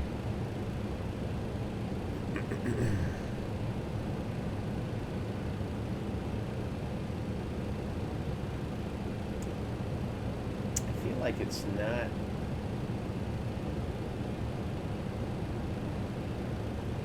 turning as aggressively as it should. I'll have to check my books, but we're doing barely over 10 degrees of bank. Your approach, deliver 0160 By Bravo. this, by the noodle here, it's showing that we're gonna, we're not keeping to the flight path that it's Number calculated. 0120 Bravo, New So York that's approach, sort of descend to maintain interesting. 4000, the altimeter altimeter 2982. Again, I'm not sure if that's a bug or a Set it feature. at 4,000, and I'm set up for the RNAV to 19, if that works for you. Okay, no problem.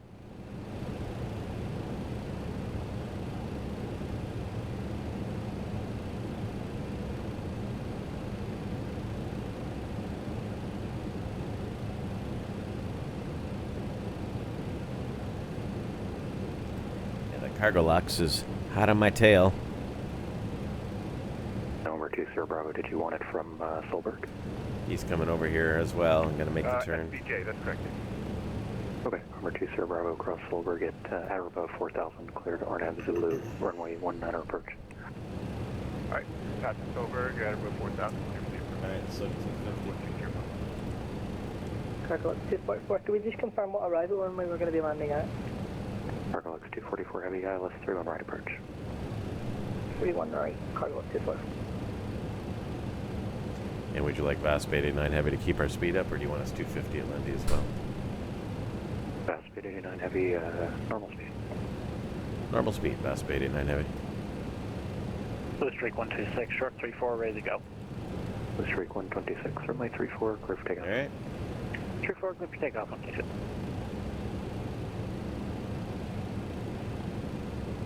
Endeavour 5169, proceed right Robbinsville VOR, climb maintain 17,000. Direct Robbinsville VOR, climb maintain 17,000, Endeavour 5169. VASP 889 heavy, turn right heading 190, descend to maintain 13,000. Heading 190 down to 13,000, VASP 89 Heavy. 190, 13,000.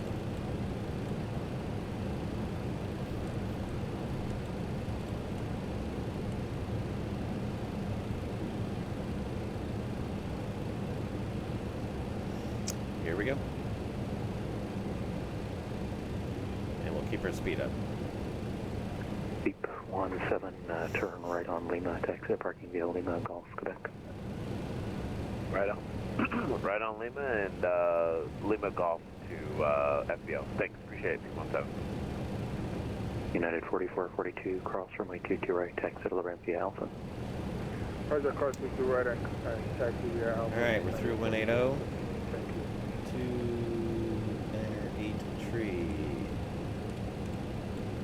Streak 126, radar contact, altitude. Passing 1,600 for 3. Streak 126, roger. Turn left heading 270, climb maintain 7,000. 270, 7,000, 120. Look at our... You can actually see our crab angle, the way the clouds are moving versus our heading, right? We're heading 190. Endeavor 5169. But the wind is pushing us like 175 with the 50 knots, 100 knots we got. And you said 270 for the heading for 120. Affirmative. Get the engine anti-ice on here. See the EGTs come up a little bit.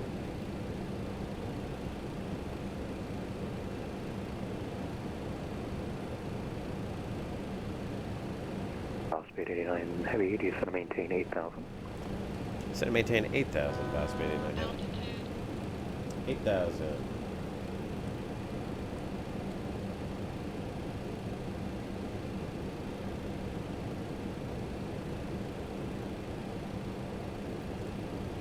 Low streak 126, just start the climb please. Climb maintain 15,000. 15,000, 120. We'll bring up our ILS chart. IRTH, Romeo Tango Hotel, it is. 314 is our heading, so we're picking it up. It's identified it. +5 on the TAT. +6 is when we need anti-ice. I'm also going to go ahead and put on our wing and tail anti-ice for the time being. We're going to start slowing to 250.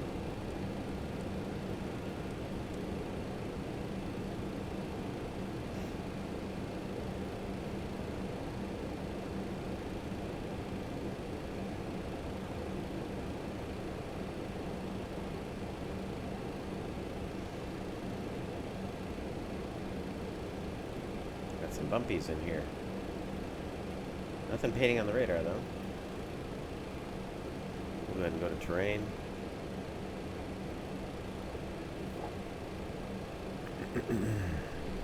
We're through, coming up on 10,000 feet. We're at 250 knots, leaving landing lights on. With streak 126, proceed right in Big E, climb maintain 17,000. Go ahead and sit everybody down. Direct Biggie 17,000, 120.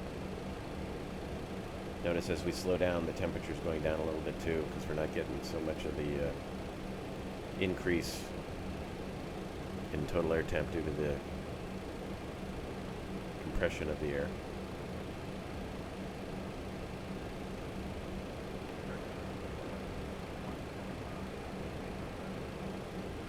Number 571 Alpha Tango, New York approach, clock 0321, say request. 1,000 to go. 0321. We'll go to 1,000 feet per minute. And your request?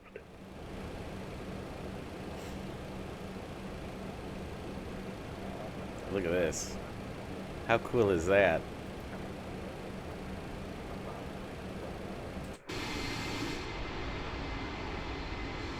Number 571 Alpha Tango, roger, clear down Bravo airspace, skyline route northbound, maintain VFR 1,500, the Newark altimeter 2984.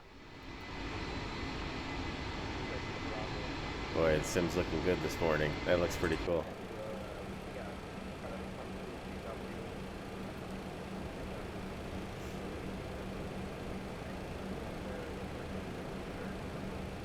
We're in between layers.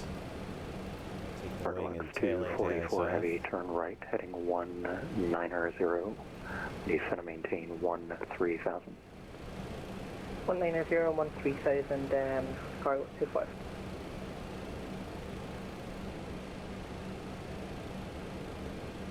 Number 1 Alpha Tango, say aircraft type.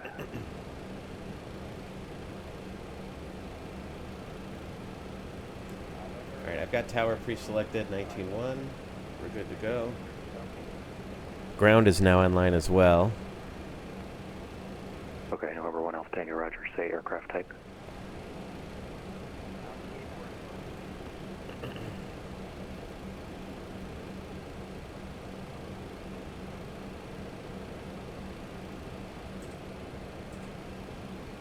VASP 889 Heavy, turn left heading 130, descend and maintain 3000. 130 and 3000, VASP 889 Heavy. 130. 126, frequency change, have a great day. Here we go. The Drake 126, frequency change approved. See, enters a proper bank angle here, but on nav it really wasn't. Again, I'll have to research that. Approximately 10 north of the Kingston VOR. We're at 16,500 to descending 8,000. We have LaGuardia information X-ray. November Mike Bravo 87, New York approach, expect the ILS 22. We'll expect the ILS 22, November Mike Bravo 87, thanks.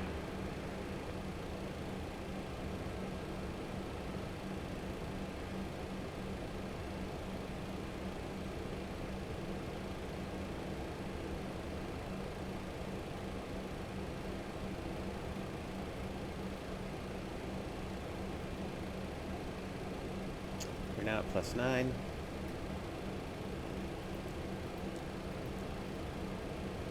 Bring the anti-ice off. In both the MD-11 and MD-80, it's +6, as opposed to many of the aircraft you're probably familiar with flying, like the 737 and the Airbus, which are +10 for anti-ice considerations.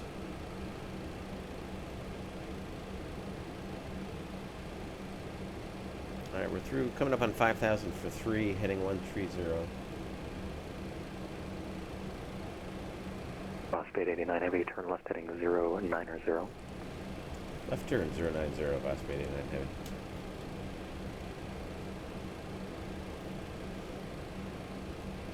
X 244 Heavy, descend to maintain 8,000. Setting us up to intercept somewhere around Maldi. Maintain 8,000, Cockpit 244 Heavy.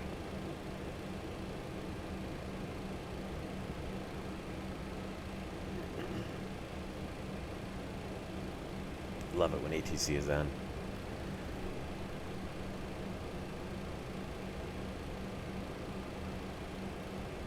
Departure, JetBlue 28, passing through 2000 for 13. Long Island.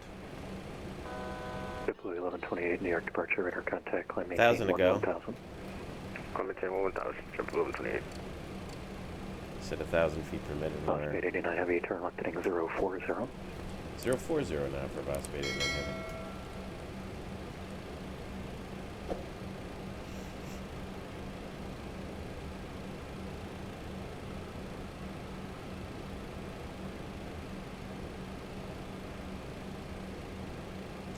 I'm gonna start slowing down when I got about 10 miles to go.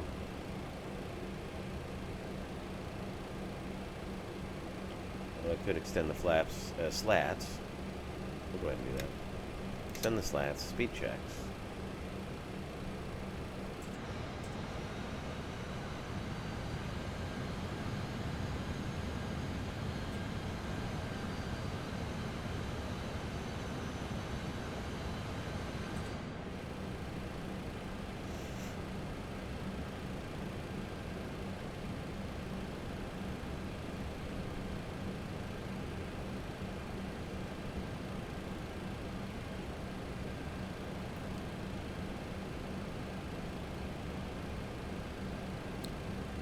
Miles.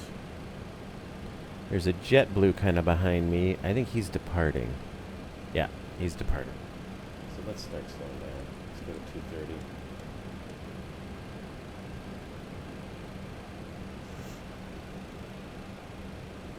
230. It's going to put us on right outside of Maldi. And that tracks. Sort of what we were expecting.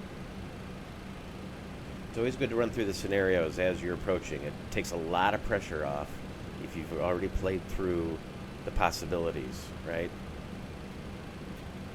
It's kind of bumpy down here. 1128, turn left heading 050. So here we are. Left heading 050. Matches up with our ND.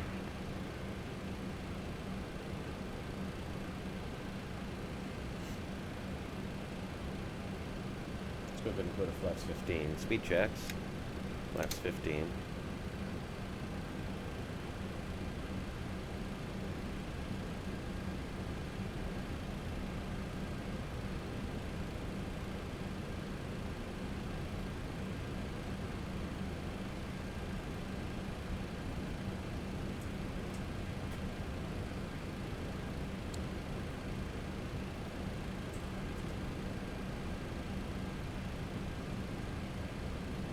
210 knots.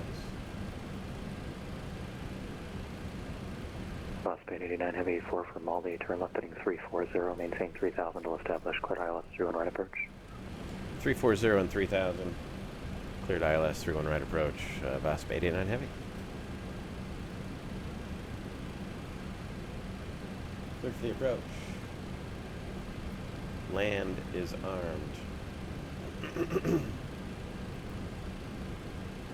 Cargo X 244 Heavy, turn left heading 130, descend to maintain 3000. 130, 3000, Cargo X 24. Land on a flaps 28, flaps 35 landing. It's a VF of 150. Start to base and up to 1. Flaps 28, speed check. Cargo X 244, can we just confirm 130 for the head? Loke. You're back correct. VASP 889 Heavy, contact Kennedy Tower 119.1, have a good day. Over to Tower 19-1, flaps, VASP 889. Gear's coming. I selected the gear and the flaps 35 a little quickly. Ground will be 21.7.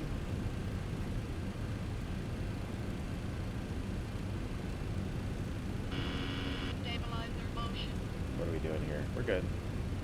Glide slope, Loke. Tower, good morning. VASP 889 Heavy, ILS, true one right. VASP 889 Heavy, Kennedy Tower, good afternoon. Wind at tree 201 tree, gust 2 tree, runway tree 1 right, clear to land. When able, safe parking. We're going over to Bravo 37. 31 right, we're clear to land. VASP 889 Heavy. Which terminal number? Be what, terminal 4? Thank you.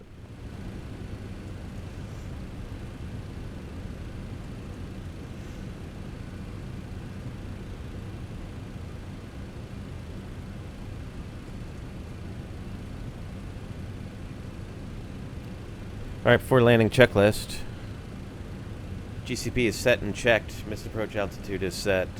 EIS bug set and cross-checked. ILS Identis, Romeo Tango Hotel. We've got it. Seatbelt, no smoke, PA is on and completed. EAD alerts have been checked. We're clear for the approach. Gear is down, 4 green. Auto brakes, men. Spoiler is... I did not arm it. Spoiler is armed. Flats and slaps 35. 35. Before landing checklist complete.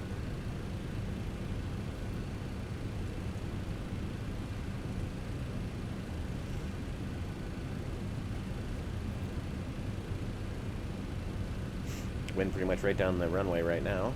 We are red over white. We're looking good, 150 knots.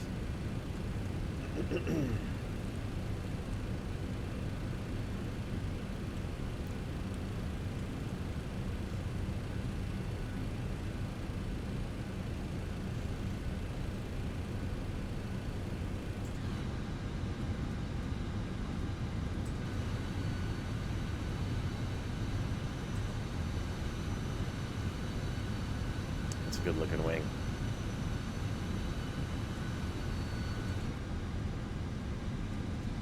That is cool. Alrighty. We'll plan on exiting left and probably get the left turn on Bravo. Or Alpha. I never remember which is which, what direction. Bravo's the first one, Alpha's the second one. 1,000 feet check, we're stable, sync 600.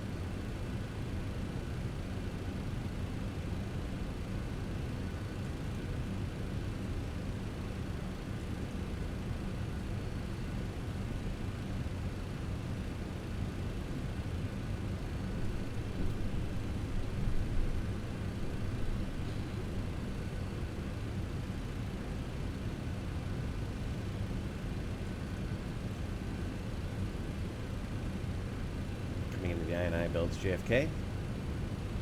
Beaver 176 Heavy, Kennedy Tower, wind tree 20, wind tree, gust 2 tree, runway tree 1 left, clear for takeoff. There's a lot of trees. Beaver 176 Heavy, Kennedy Tower. Getting a little high. Don't mind being 3 white, 1 red in the MD-11. But you certainly don't want to be 3 red. That's for sure. There's the 1 red. We're good. We don't want to get white either. Correcting. 100, 50, 40, 30, 20, 10, 10. 10. There we go. 3 in reverse.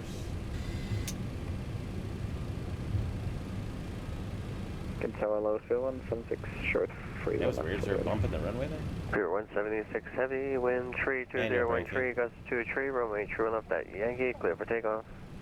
Yankee 3 left, clear takeoff, 176.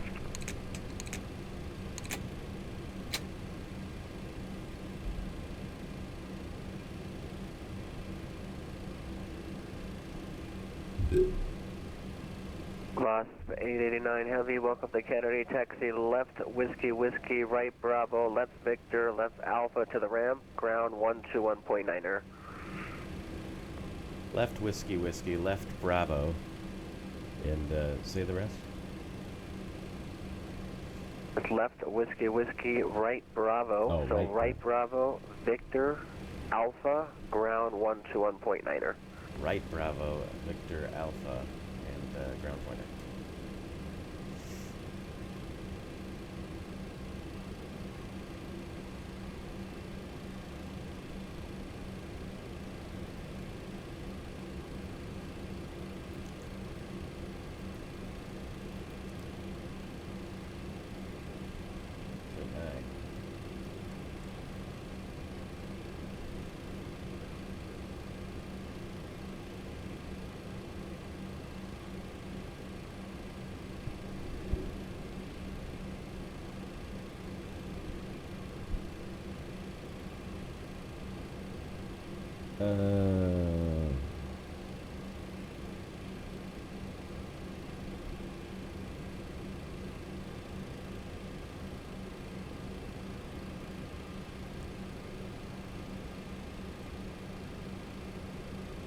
You know what?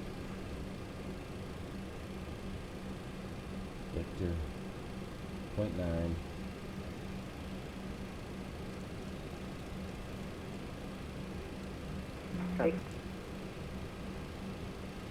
Alpha.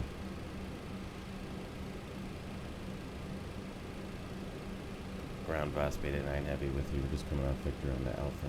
We're going to Bravo Concourse 37. VASP 889 heavy, welcome to New York. Taxi via Alpha to Terminal 4. You have a lovely night. Alpha all the way around. Appreciate it, VASP 889 heavy. Oh, I got it right. Kennedy, ground of the 304. I have my flight plan ready. I still haven't received the PDC. I guess we're going to be doing a person. Take a 304 heavy. I was anticipating giving you the vocal clearance. Yes. If you prefer a PDC, you can always ask for it. Would you prefer a PDC, sir?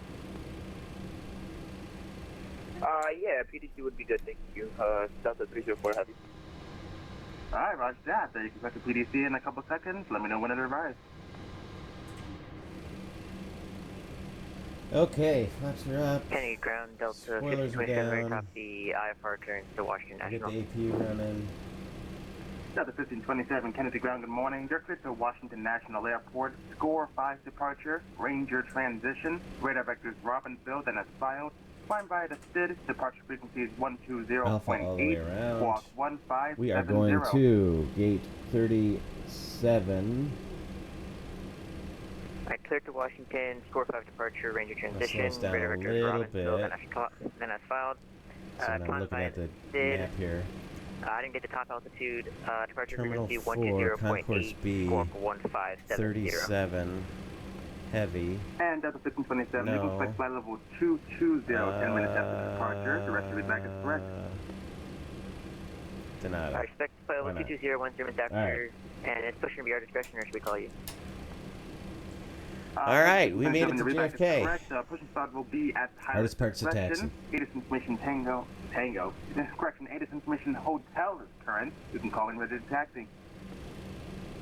Roger, thank you. After landing, reverse indications are extinguished. Landing lights are off. High intensity lights are off. Brake pressure will monitor. Flaps and flaps up and retracted. Spoiler handle is down. Roger that. Thank you, Delta 304 Heavy. Trim goes to 3 units.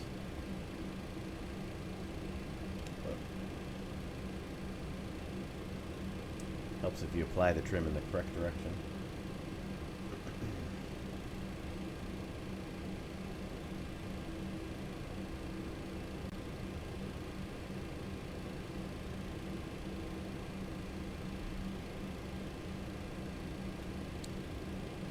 We got it? Transponder and weather radar.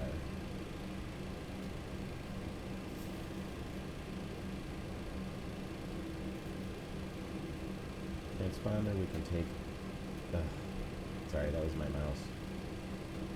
Not the performance of the aircraft. All right, transponders out of TARA.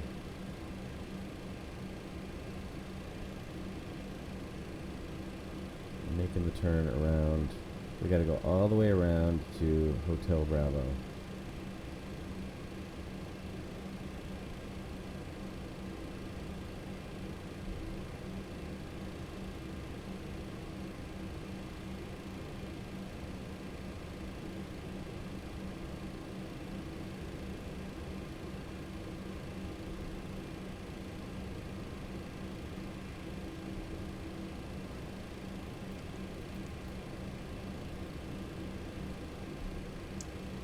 Tell you what, we didn't get a chance to explore the extended sim. While we're taxiing in, now that we have the APU running, I'm going to shut down number 2. And let me see if I can show you that real quickly.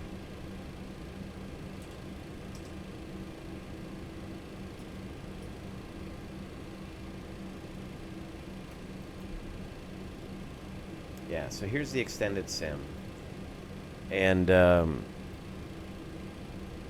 what the extended sim does is it allows you to select failures. So here's display unit failures, McDoot failures, FMC failures, IRU failures. Look at, this is just the cockpit. There's also fuselage, what they call fuselage failures. ADG failures, external power, TR2s, the transformer rectifiers, crew rest smoke. Canary ground, good morning. Is huge selection. Fill valve failures. Terminal 4, Second right. 6 reject. Anti-skid failures, center stuck, landing left gear, wing failures, tip tank, I think it's here request clear. I have first flight. Tank fuel trapped, anti-ice failures, right? Delta 5106, I do have you your can also select, on file, sorry. you can also go into maintenance mode, which is pretty cool. You can also just do a general inspection. Look for issues. Delta 5106, Roger. I do have your flight plan. Person, I do have your clearance device ready to Here, we'll go over that a little bit more. Let me just get to the gate. Here's our turn. Ready to copy. Delta 5106, you're cleared to the Toronto Pearson Airport. Score 5 departure, Yankee transition, radar vectors Gales and as filed. Flying via the SID, departure frequency is 120.8, squawk 7645.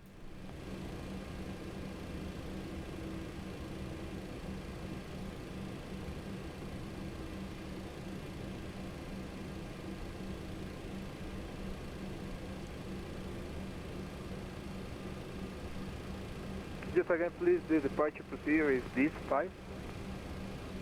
Negative, sir. With the score 5 departure with the Yankee transition. Roger, we are current airport at file. Score 5 on departure runway 31 left. Departure frequency 120.8 and spot code 7645 for Delta 5106.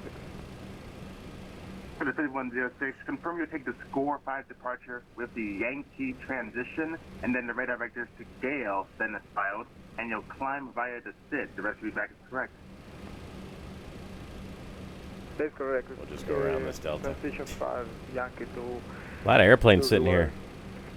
And my gate is taken. To the 5106, confirm you'll climb via the SID. That's right, sir. Well, can you say you'll climb via the SID?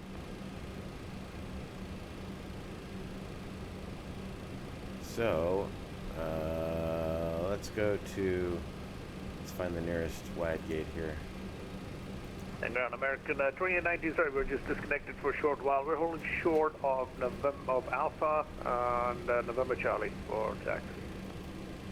American 2819 Heavy, roger, so no worries about it. Squawk 29 Bravo. That's where we'll go. 4037, sorry. Cargo 244, we are located off of Charlie, right on Charlie, 31 right. Cargo Lex 244 Heavy, welcome to New York. Taxi via Charlie, Charlie 2 to the cargo ramp. Have a great day. Charlie 2 to the cargo line. Thank you, bye-bye. Charlie. Gate 29 Bravo. American 2819 Heavy, thanks for squawking. Runway 31 left, taxi left on Bravo, Juliet, Zulu, approximately 4 left. Alright, Bravo, Juliet, Zulu, cross runway 4 left to 31 left, American 2819 Heavy. Kenny Ground, Delta 1527, ready for taxi on Hotel Bravo with Hotel. Delta 1527, thanks for Hotel. Runway 31 left, taxi right on Alpha, Juliet, Zulu, 29 Bravo. left. 31 left via Alpha, Juliet, Zulu, cross 4, Delta 1527. Hail the taxi light. And Delta 5106, Kennedy Ground, you still with me? We're checking the audio, just a moment, please. I'm sorry, sir, say that again? We're checking the audio of the computer. Just a moment, please. Alright, Roger, no worries, take your time.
Okie doke. Let us set the brakes. Get some bleed going. Shut them down. Delta 1527, you can monitor Kennedy Tower now. You have a safe flight. Set them up. Under Tower, Delta 1527, see you. Till GSX, we want to deboard. Should get the jetway going. Here we are. Look at that. Got some nice traffic going on at Kennedy. That was fun, wasn't it? It's always fun when you've got ATC, when you've got other traffic. And we made it over to gate 29 Bravo. Our quick VASP flight from Toronto to New York. I promised you a little closer look at the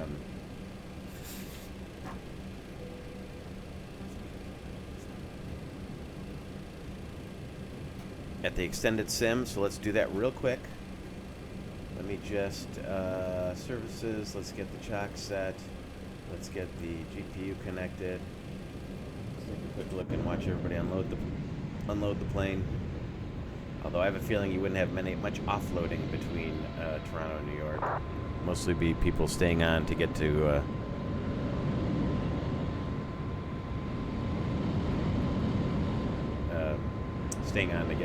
Sao Paulo. Because this would be a very quick stop and then continue right on. Alright, brakes are parked, electric power. We can now establish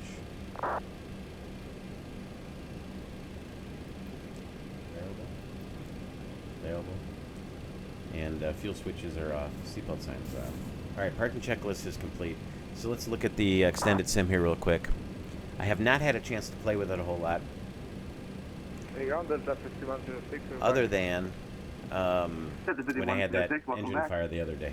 So, couple of real cool things. You've got a maintenance mode. So, you can perform routine maintenance, which fills the consumables. So if you've got low engine oil,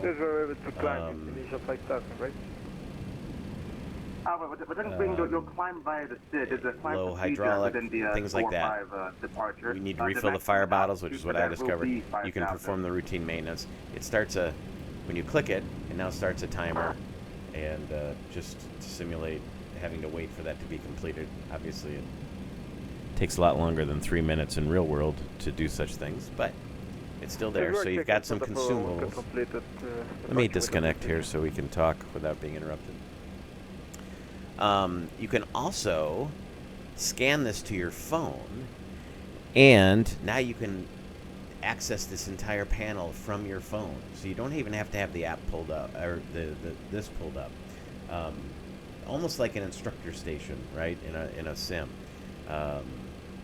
So you can control your failures and look at your maintenance status from your phone or your iPad. Anyway, via tablet or smartphone. It's not unlike like Phoenix, how you can load the FB on your tablet, if you're familiar with that. But you can reveal failure status, and of course we don't have any failures right now. If you're not sure what's gone wrong, it's got engine 1, engine 2, right? Engine 3.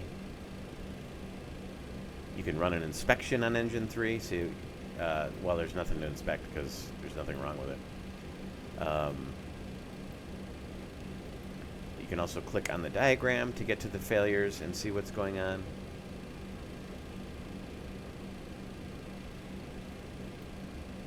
Here's tail failures, APU exhaust door failure, inlet door failure, APU failures. Apparently it ranks substantial malfunction versus a catastrophic malfunction. Yaw damper failures. I mean, this has got to be one of the most comprehensive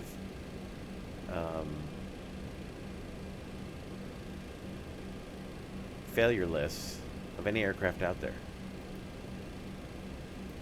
It also gives you a hint as to what system it affects, right? So here's left inboard flap failure, left outboard aileron failure, outboard flap failure, right? And it tells you by the little icon it's a flight control problem. So it kind of gives you a hint as to where you would address the problem. And then, as I said, on the TFDi website, you have access now to a QRH. So when you have a failure, you can refer to the I almost call it ECAM, ICAS. It's the EIS display, the memo that you get, and follow the instructions in the QRH. Or I suppose if you have access to a real-world QRH, I'm lucky enough to have that, you can do the same thing. But either way, TFDi has you covered. So pretty cool. And I didn't mention this, but you can specify an overall maintenance status of the aircraft, right? So factory new, everything's good, nothing's near any sort of failure time, failure rate. It's a brand new airplane. Or you can set it to an average condition, or you can set it to a worn condition if you really want to roll the dice and go. and have everything in more of an advanced state of wear and tear, which gets you closer to that, mean failure time on whatever component that's running in the background. So pretty cool stuff. And in some future, if you all are interested, maybe we can do some malfunctions and run through some issues, some QRH issues. Now there's a whole, like with any aircraft, right? There's a methodology by which the color and the type of status you have on the messaging. It's different levels, and how you have to proceed is determined by the level of malfunction. And I am not conversant on that in the Airbus, in the MD-11. I am on the Airbus regarding ECAM and then how to handle them, but not on the MD-11. So I'd have to do some studying so I can gain some proficiency in that. But now there's an opportunity to do so. So pretty cool. All right, well, let's wrap this up. It's been a good stream. We've covered a lot. The release date is tomorrow, January 12th. Looking forward to it. Looking forward to everybody having a chance to fly this magnificent airplane. I am a fan, and the pluses are the visual model has greatly improved since previous versions, since the 2020 version, of course. Did I leave the beacon on? Jeez Louise, what's the matter with me? Greatly improved art. It really looks nice. The wing views are fantastic. Love the way the wings look from inside the airplane. But overall, looks great. The flying is as good as it's always been. It's always been a very nice flying airplane. My point of view is a little different because I use force feedback, and force feedback can help a lot of mediocre airplanes fly well. But when I started flying the TFDi, I was using the standard Thrustmaster Boeing yoke. So excellent flying airplane, really fun to hand fly. Some opportunities. I'm sure TFDi will be working hard. If you'll recall, if you're familiar with the MD-11, they had a very nice and very robust update cadence going before this last push to get this version out. And it has been a few months since we've seen an update. But I'm assuming they will attack whatever bugs come up, and there are still some bugs and some opportunities I think TFDi has with this airplane. You saw some minor visual bugs with the sunshades, the rate of turn when following a nav track. I'll have to look again, but in most airplanes it follows the 20 degrees, max of 20 degrees, and maybe even 25 in some airplanes. And the bank limiter inside the airplane doesn't have any bearing when you're following an LNAV or nav track. But anyway, I thought the rate of turn seemed a little off, seemed a little lackadaisical when following a nav for a while. Certainly no issues when you're changing heading. It seemed to operate fine. I think the sounds, are not quite on par with the rest of the airplane. It could use a little work on sounds. I attempted to videotape some departures from with the wing view, and start sounds from inside the aircraft specifically could use maybe a little bit of work. But again, those are all things that they're opportunities. There's certainly doesn't detract from my enjoyment of the airplane. Just some things I've observed. But otherwise, look, if I didn't already own the airplane, which I do, and I will be purchasing the upgrade.